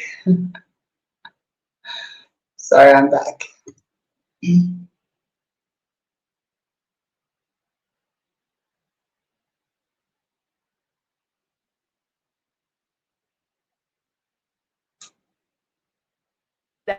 that I can I think bond I with my cut son. George. Because if they're going to buy a plane ticket for the dad to fly back, why wouldn't they just easily buy a plane ticket for Bryan to fly back and save everybody some time? Because Bryan wanted to drive that car across country. And she knew they were looking for that car. She claims that she knew that that was the same car that her brother Bryan drove, but it was a 2015 and not a 2011 or a 2013 that investigators were looking for. So I'm guessing that she's implying that she just didn't pay much attention after that. So then Melissa goes on to talk about how, as the case proceeded, her family had a really hard time with the intense public discussion about it, which I can imagine that they definitely did. Specifically, the discussion about how emotionless Bryan acted in the courtroom. But she said they again attributed that emotionless in his mannerisms to his autism, even though the public was treating it as evidence of him being a monster. And I don't see that really. I don't see the public treating that as him being a monster. And this is a thing that I'm having trouble with the pro-burgers out there. And I know y'all are watching this, and listen, y'all want to talk about this? We are pro-burgers. We get called all sorts of names on here.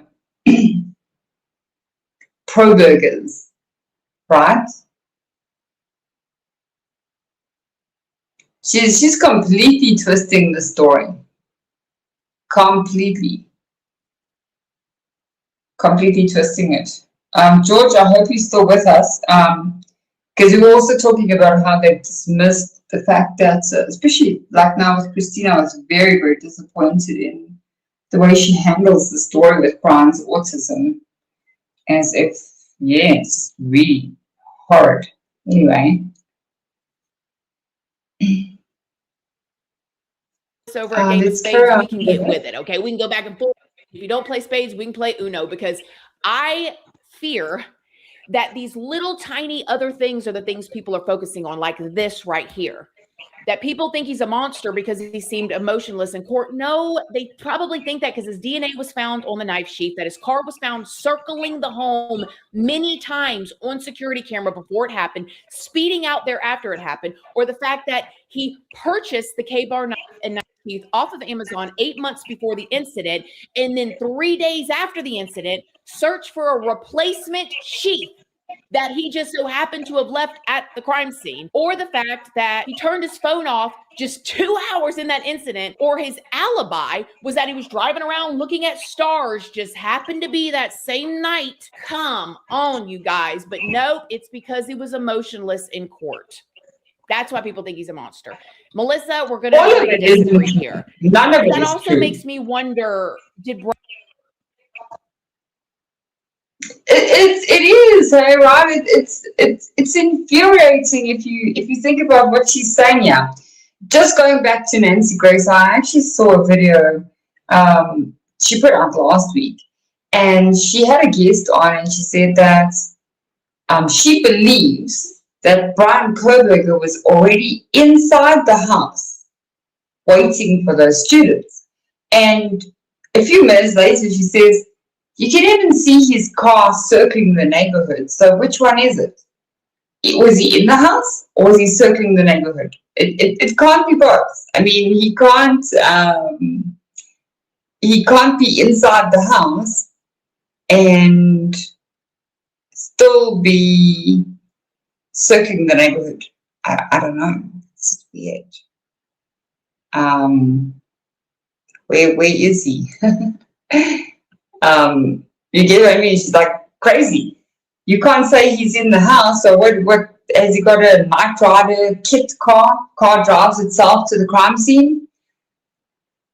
And remember, they weren't even looking in that's initially they were not even looking for a white Hyundai Elantra. They were looking for a Nissan. But the thing is, you can see that it's not his car. I don't know. No, don't. Please don't. I also go in and out of chat. Sometimes things happen. It's all good. But I can tell you now, Christina hasn't read one document. I'm still going through it. It is time consuming to go through the documents, especially coming into the story only now. If you go look at like other channels that have like maybe I think Jules or people that have been working on it for about 3 years, it's a lot different than me kind of coming in a little bit late. But she hasn't read the documents, not even one. She doesn't understand. That's not even his car. And why would he take his phone to the crime scene? It doesn't make sense.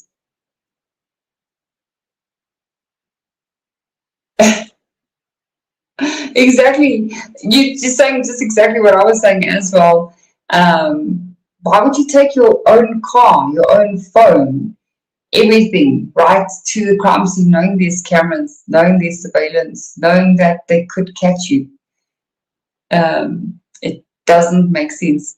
Oh, thank you, Heather. That's so sweet of you. I'm still new. I don't know what I'm doing. I'm very new to YouTube, and I appreciate that a lot. Thank you so much. It just doesn't make sense. If you look at that car, you can see that is not a white Hyundai Elantra. You don't even need to be a car expert. I think for those of you, you can also go look at Mark B's channel. So I think he's broken it down about the vehicle, and I think there's a lot of others that have as well, but it's not even his car. You can see that. And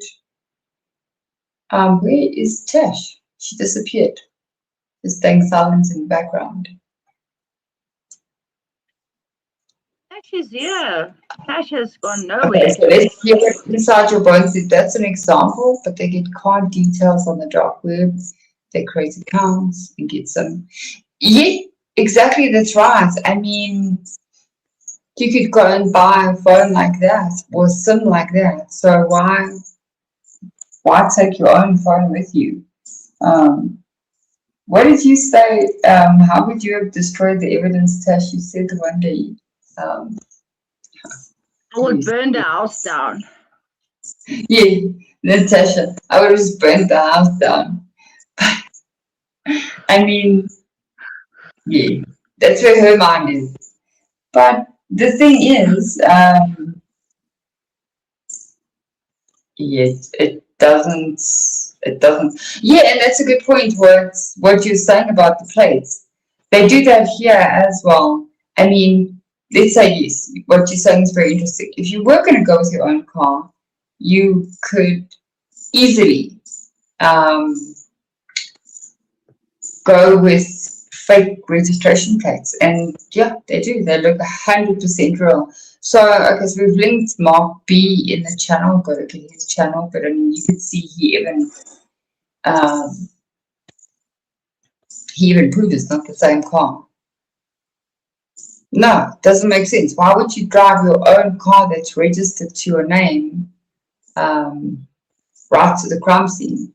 Why do we not see him or his car coming up the next? You know, when they said that he went back the next morning to go and admire his handiwork, why don't we see his vehicle on any of that footage? Oh, exactly, nobody would. Those do look like cop cars to me, actually, right? Where's Lucy? Did she go quiet? I think she went to sleep. It does look like cop cars to me. And I don't know if you guys ever see, what is that? There's a green car that is very similar. But, sorry, I'm also trying to kind of look a little bit at the chat. Oh, hi, Gwen. Gwen. I'm just going to say Gwen because I mispronounce people's names all the time. But yeah, also, that doesn't make sense.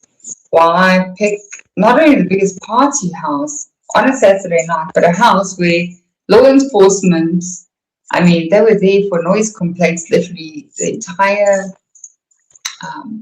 night.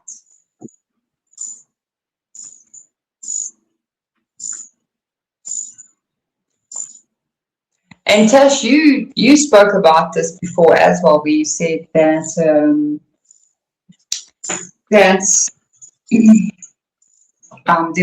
there was a party there or something. I know there was one on the Friday night. I'm not sure if there was one on the Saturday, but there were people there. There were definitely people over there, right? Yes, there were. Yes. I mean, and how would one person know what's going on in a house like that? I mean, if there's people walking around all over the show, here comes a wild Bryan strolling into a house that doesn't know what's going on inside. Yeah, that makes sense, bro. You wouldn't. You wouldn't go into a house like that. Not at all. Guys, give me a sec. Okay, Tash, talk. I'll be with you guys now.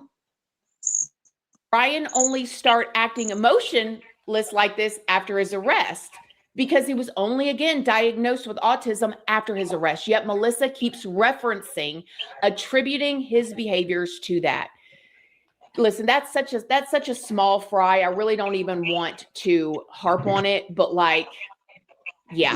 Melissa also talked about how she used to be an avid true crime fan, but now she regrets it. And I get it. I get her feeling like she's on the receiving end of it. But listen, people are curious. This is a worldwide national case. If your brother, we'll just say, goes to the school and does something wild and it makes the paper, the neighbors are going to be talking. That is unfortunately the way it goes. This was a very big deal. and it trickled out, and the family did not say anything. And so therefore people were curious. Then she said, because of all of this scrutiny, it made it hard for her to imagine that her brother could ever get a fair trial. And when I read that, you guys, I thought, Melissa, girl. The reason why he ended up pleading guilty was because he had no defense. He could not explain anything. And his DNA was on the sheath. It wasn't, what was his defense? Because everything the defense tried to pull, like getting the DNA thrown out because of the genealogy thing, the judge wasn't going for it. And so therefore he took a plea deal. Bryan's lawyers did everything imaginable to make sure he was going to get a fair trial. Again, even moving his trial to a totally different county, to having one of the most intense gag orders on this case.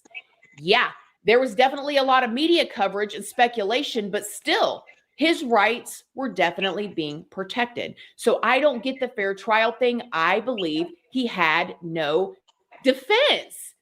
Then Melissa talked about how her and her family still support Bryan and have regular phone calls with him. And listen, when I read that part, I thought, yeah, he's your family member, you love him or whatever. But then she did say that they completely avoid talking about the details of the case, which before the trial, maybe. And mind you, Melissa is a therapist, which made me scratch my head a bit. So you mean to tell me they've never even asked him? They have never even asked him if he did it.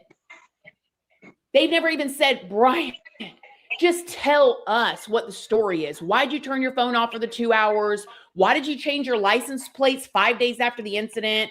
Why did you search for the K-bar? Why did you search a replacement sheath 3 days after the incident? Why were you circling around their house? Why'd you turn your phone off?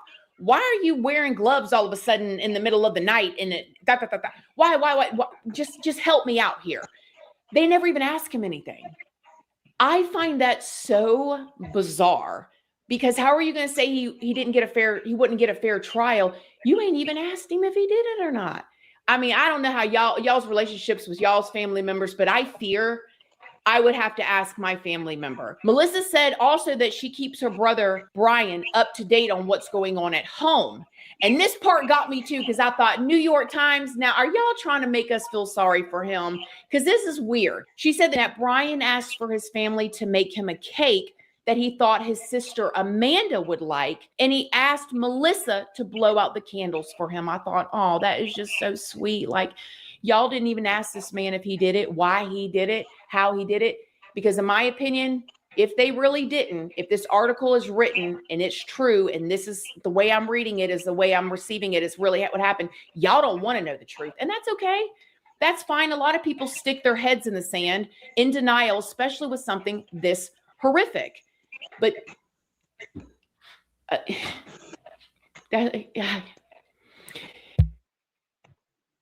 Imagine being able to build anything just by thinking about it. Meet Base 44, a complete AI creation platform. I'm glad that y'all made the cake that one sister liked and the other one blew out the candles for him. Y'all got a lot of blowing candles out to do for a very long time. Now, then at the very end of this article, Melissa confirmed that she was the one who drew the heart that Bryan had on the table in front of him during his sentencing. Okay, if y'all remember, it was rumored, I put it in one of my videos, couldn't really tell, but it looked like it was a black heart. She said it was actually a heart surrounded by vibrant colors. She said that even though she could not be there in person, she wanted Bryan to know that he was loved. The article includes this picture of Melissa holding a paper heart that she painted, which is apparently similar to the one that she gave Bryan. And that's sweet, you know, stand by your loved one. I find it weird that you didn't even ask him. Maybe I'm just nosy. Y'all let me know down below. Maybe I'm just nosy because I feel like I would have to ask. Okay, did you do it? If you didn't do it, can you just explain these things to me? Because it's a little weird. Now, I do want to say at the end of the day, I can only imagine how hard this has been for Bryan's family. And I do not want to diminish that. But to me, this article definitely felt. So, I mean, I don't know if this woman realizes that every call in a prison is recorded. So, of course, they're not going to ask him those kind of questions. I don't think in the recorded video I've said I don't believe from what his sister says that they believe that Bryan is guilty, but they probably wouldn't ask him any questions because, you know, even if they have private chats, every call in prison is recorded. So why is Christina thinking that, oh, I can't believe they didn't ask him anything? Why would they ask him anything if they did suspect something on a recorded call? It just doesn't make sense to me either. But yeah, Heather, she does not have any of her facts straight, nothing.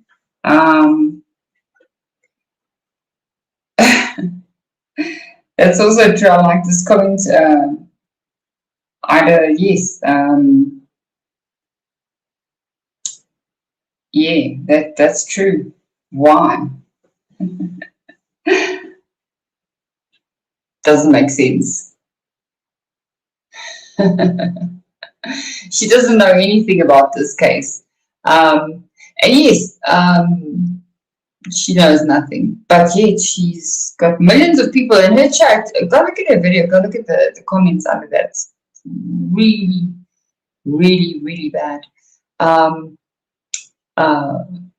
You're right when you say you think they're preventing him from speaking to anyone. And George, yes, that is something to think about. Bethany, I don't know if she ordered the DoorDash. It could have been anybody. Whoever did it was in that house. It's not to say that Sana ordered that DoorDash. I believe they actually saw that this DoorDash was ordered quite a lot earlier, and yeah, it wasn't ordered, you know, like a few minutes before it was delivered. But they're very disgusting. George, I think they did say that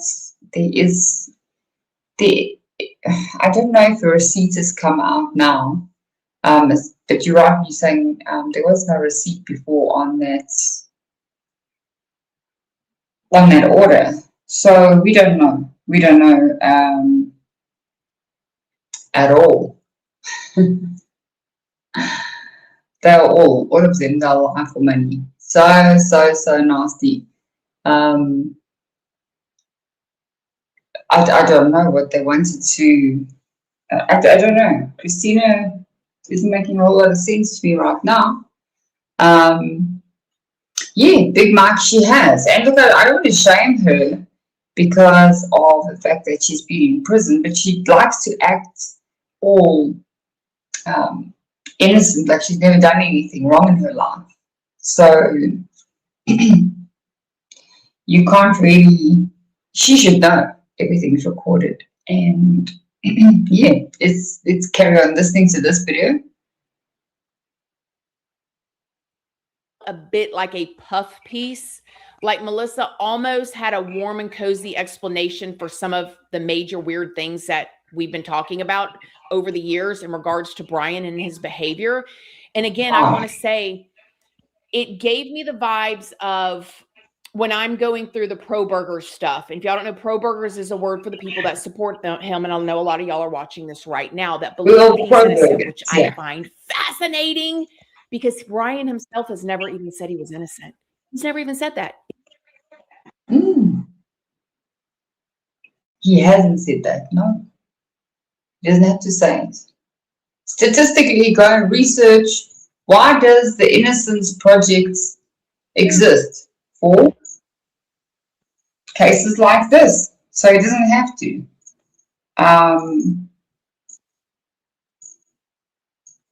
Okay, Glenn, that's interesting.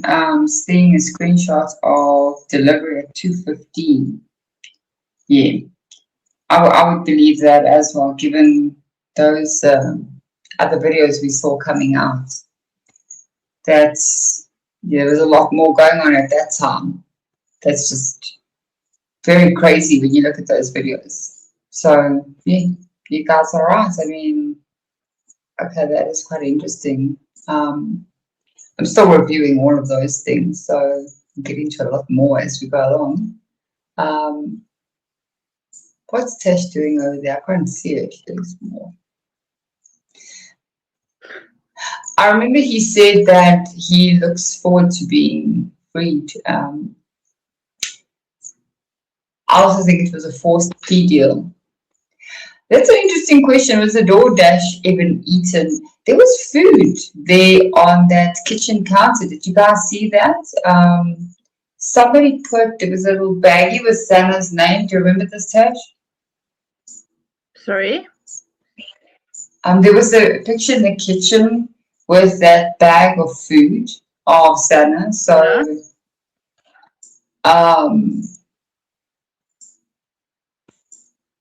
yeah, it's quite interesting.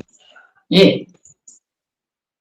They were asking, you know, was that DoorDash delivery even eaten? What do you think? Yes, yes. And there was no food inside the bags. But I don't know who ate it though. Was it food? It was food, Was it, yeah. It was like a was it was it like food burger delivery? and French. Yeah, burger and French fries. You know those burgers that you get in the packets like those junior cheeseburgers at McDonald's. Yeah. Okay. Just like that. All right, guys, we're going to watch this video and then we're going to probably end off in like 10 minutes. We have to go back to work. Yeah. And then we're going to be doing a lot more live chats. So I'm going to try and do it.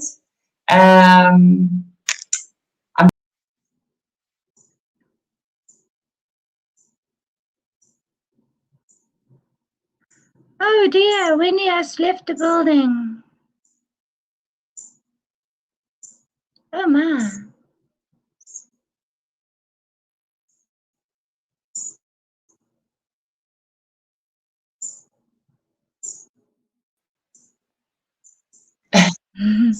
Sorry about that. I don't know what I did. I pressed the button. I pressed the button. So we're going to try to go live. Now I pressed the button. I'm not good at techie stuff. My grand, anyways. So we're gonna try to do a lot more live chats. I just want to do it sometimes after Outcast has done his, but I mean sometimes it might overlap. We'll see how my workday goes. So it just depends. So it's sometimes you guys in America, I might do it. Gwen, then I think you're 2 hours behind me. I might do it around 10 a.m. my time. Kind of like keep it like 2 hours or something like that. Just depends on how work and all of those things go. I can't leave my work. I'm not paid like Nancy. So no, I'm just joking. I don't want to be. I'm not worried. We're pretty much doing this case because it bugs us, not because we're pulling a Nancy, Annie, or Christina. Anyway, they can know. I think I should tag them in this. Let's play and see what she says. I think we're almost at the end of the video, Tash.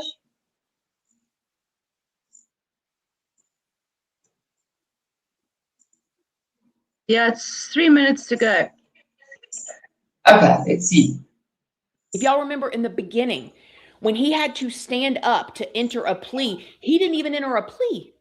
His attorney or the judge had to enter a plea. He's never cried and said you got the wrong person. He didn't even cry when he got sentenced, or not saying that he would have to cry, but I don't know. You give me a life sentence, baby. I'm going to be, yeah, you know what I mean? That would never happen in the name of Jesus, though. What? No. Hey, whoa. Why bring Jesus into this? No, don't. Yeah. That's what they do. I'm still reading the stuff that you guys are saying, and what I find is a lot of times the people are focusing on the little nuanced things about the roommate sent a text message at this time and they did this and they did that and why didn't they do this, and completely avoiding all the actual main evidence that to me is important. The DNA, again, we're gonna go through this again on the night sheet that was left there. The bushy eyebrows, the fact that Dylan. Oh, there we are, bushy eyebrows. Okay, so now we're on. She's bringing Jesus into this and the bushy eyebrows. must do. Oh, Gwen, yes, I do go. I try to go on Outcast. He's got a good channel, so he recommends everybody. Very, very sweet of them. I think you can join their Discord. I would say if he puts a Discord link on, join. It's quite nice. You can get a lot of documentation on there. Tash, you were saying about the bushy eyebrows. Yeah, she brings in Jesus now and the those baby. Bushy eyebrows were never mentioned. Bushy eyebrows. Yeah, this woman. Yeah. Said he had So, bushy eyebrows. Now, I'm going to pop up a picture of him here. You can search all of me you want. And I'm going to pop up a picture of my husband. If you was describing my husband, you wouldn't say bushy eyebrows. Not like every man has bushy eyebrows, okay? Now, you might describe and say he's got a scar through his eyebrow. That's from... Her man has no eyebrows.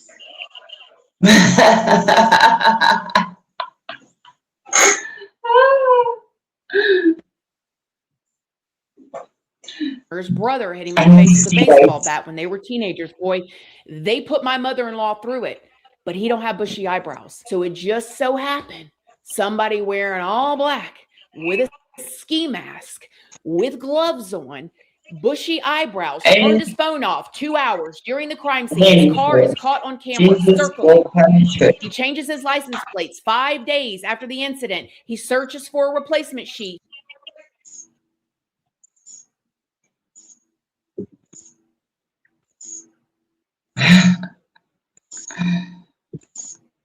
3 days after the incident, he drives his car that he just changed his license plate tags to all the way back home.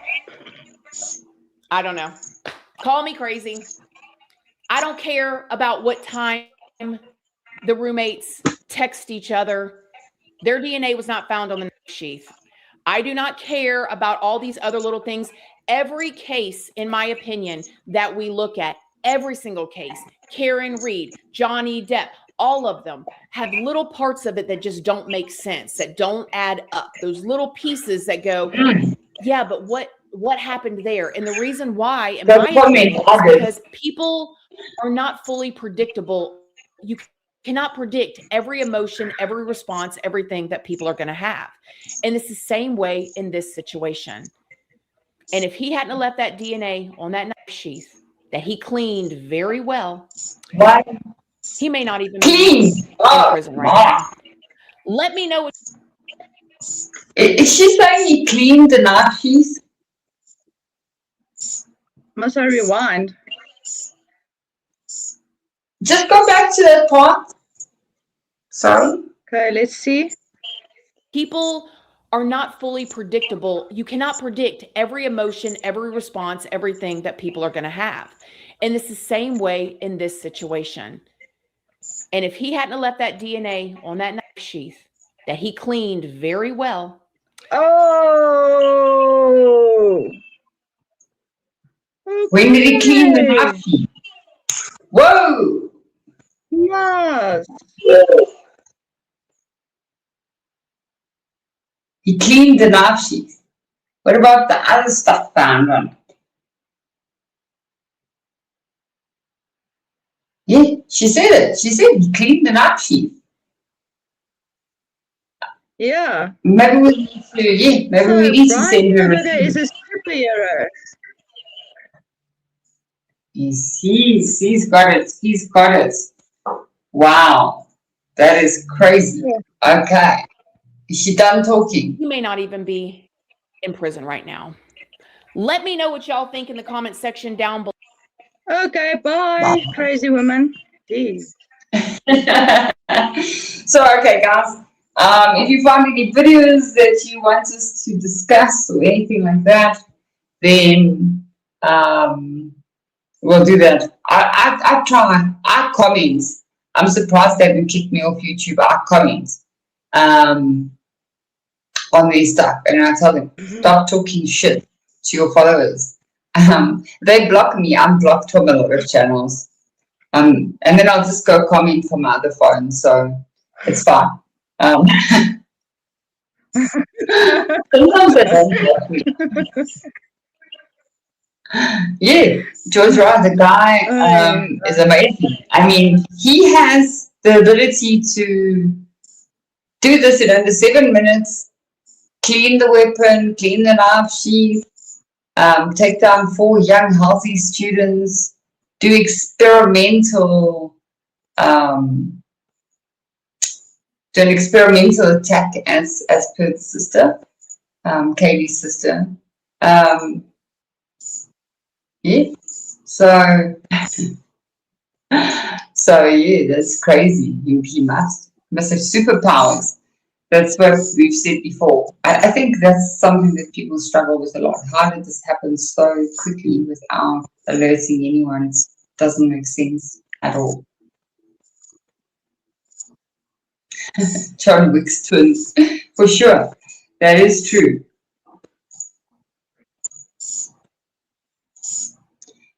Yeah. Okay, Coach. What do you have to say before we head out? No, this lady is crazy. So yeah, he did everything under 7 minutes. He cleaned the knife sheath. He left it there after he cleaned it.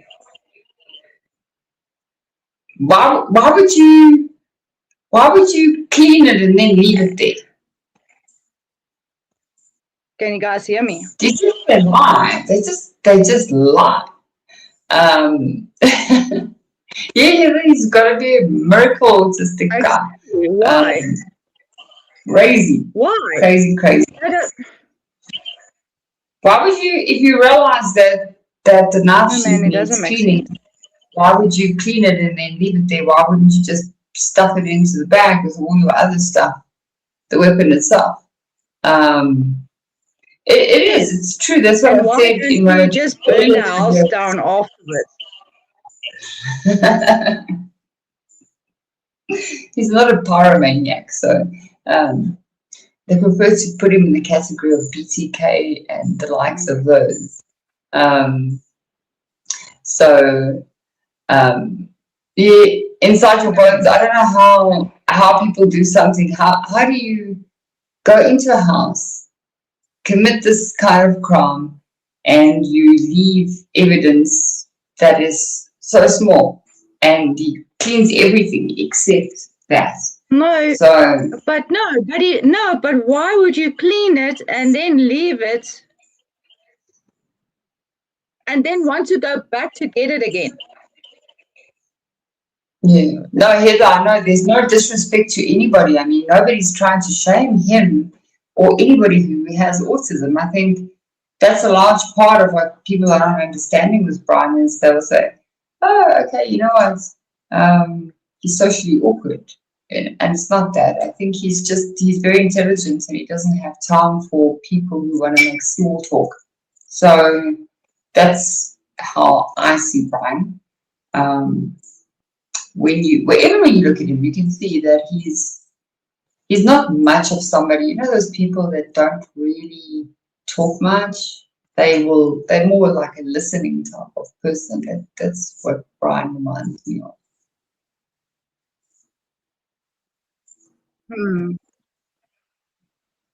Yeah.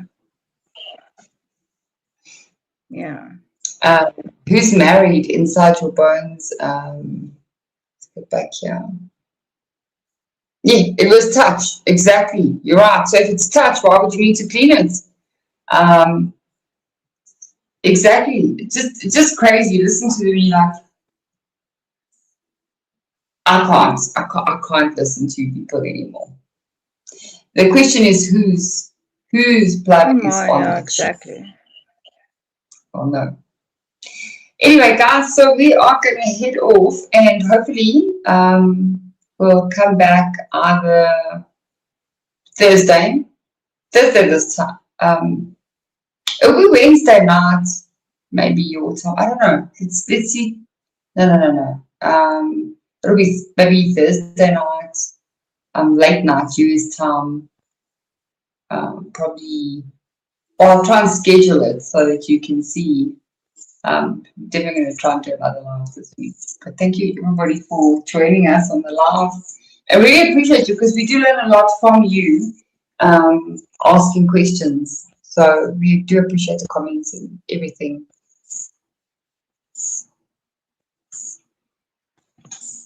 You're right. Why would you choose that house if you are shy and awkward? Doesn't make sense.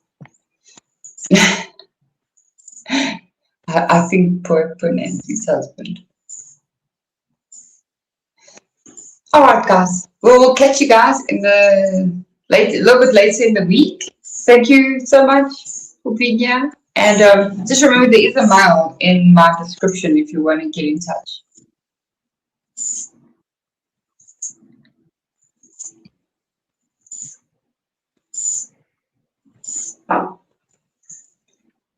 Okay, Tash, anything from you? Oh, thank you. Thank you for being here. Appreciate it. Bye, guys. Have a good day, evening. All right, have a good day. Be safe. Go comment on these people's channels. Tell them we sent you. No, I'm good. Thanks. I'm starting to lag. Okay, the real men's training us. Yeah, that's true as well. Exactly, you're right. Nobody could have done it without being so much evidence all over the place. No, it was George commenting. So George, have a look out. We're gonna also schedule a live for later in the week, and we'll catch you guys a bit later.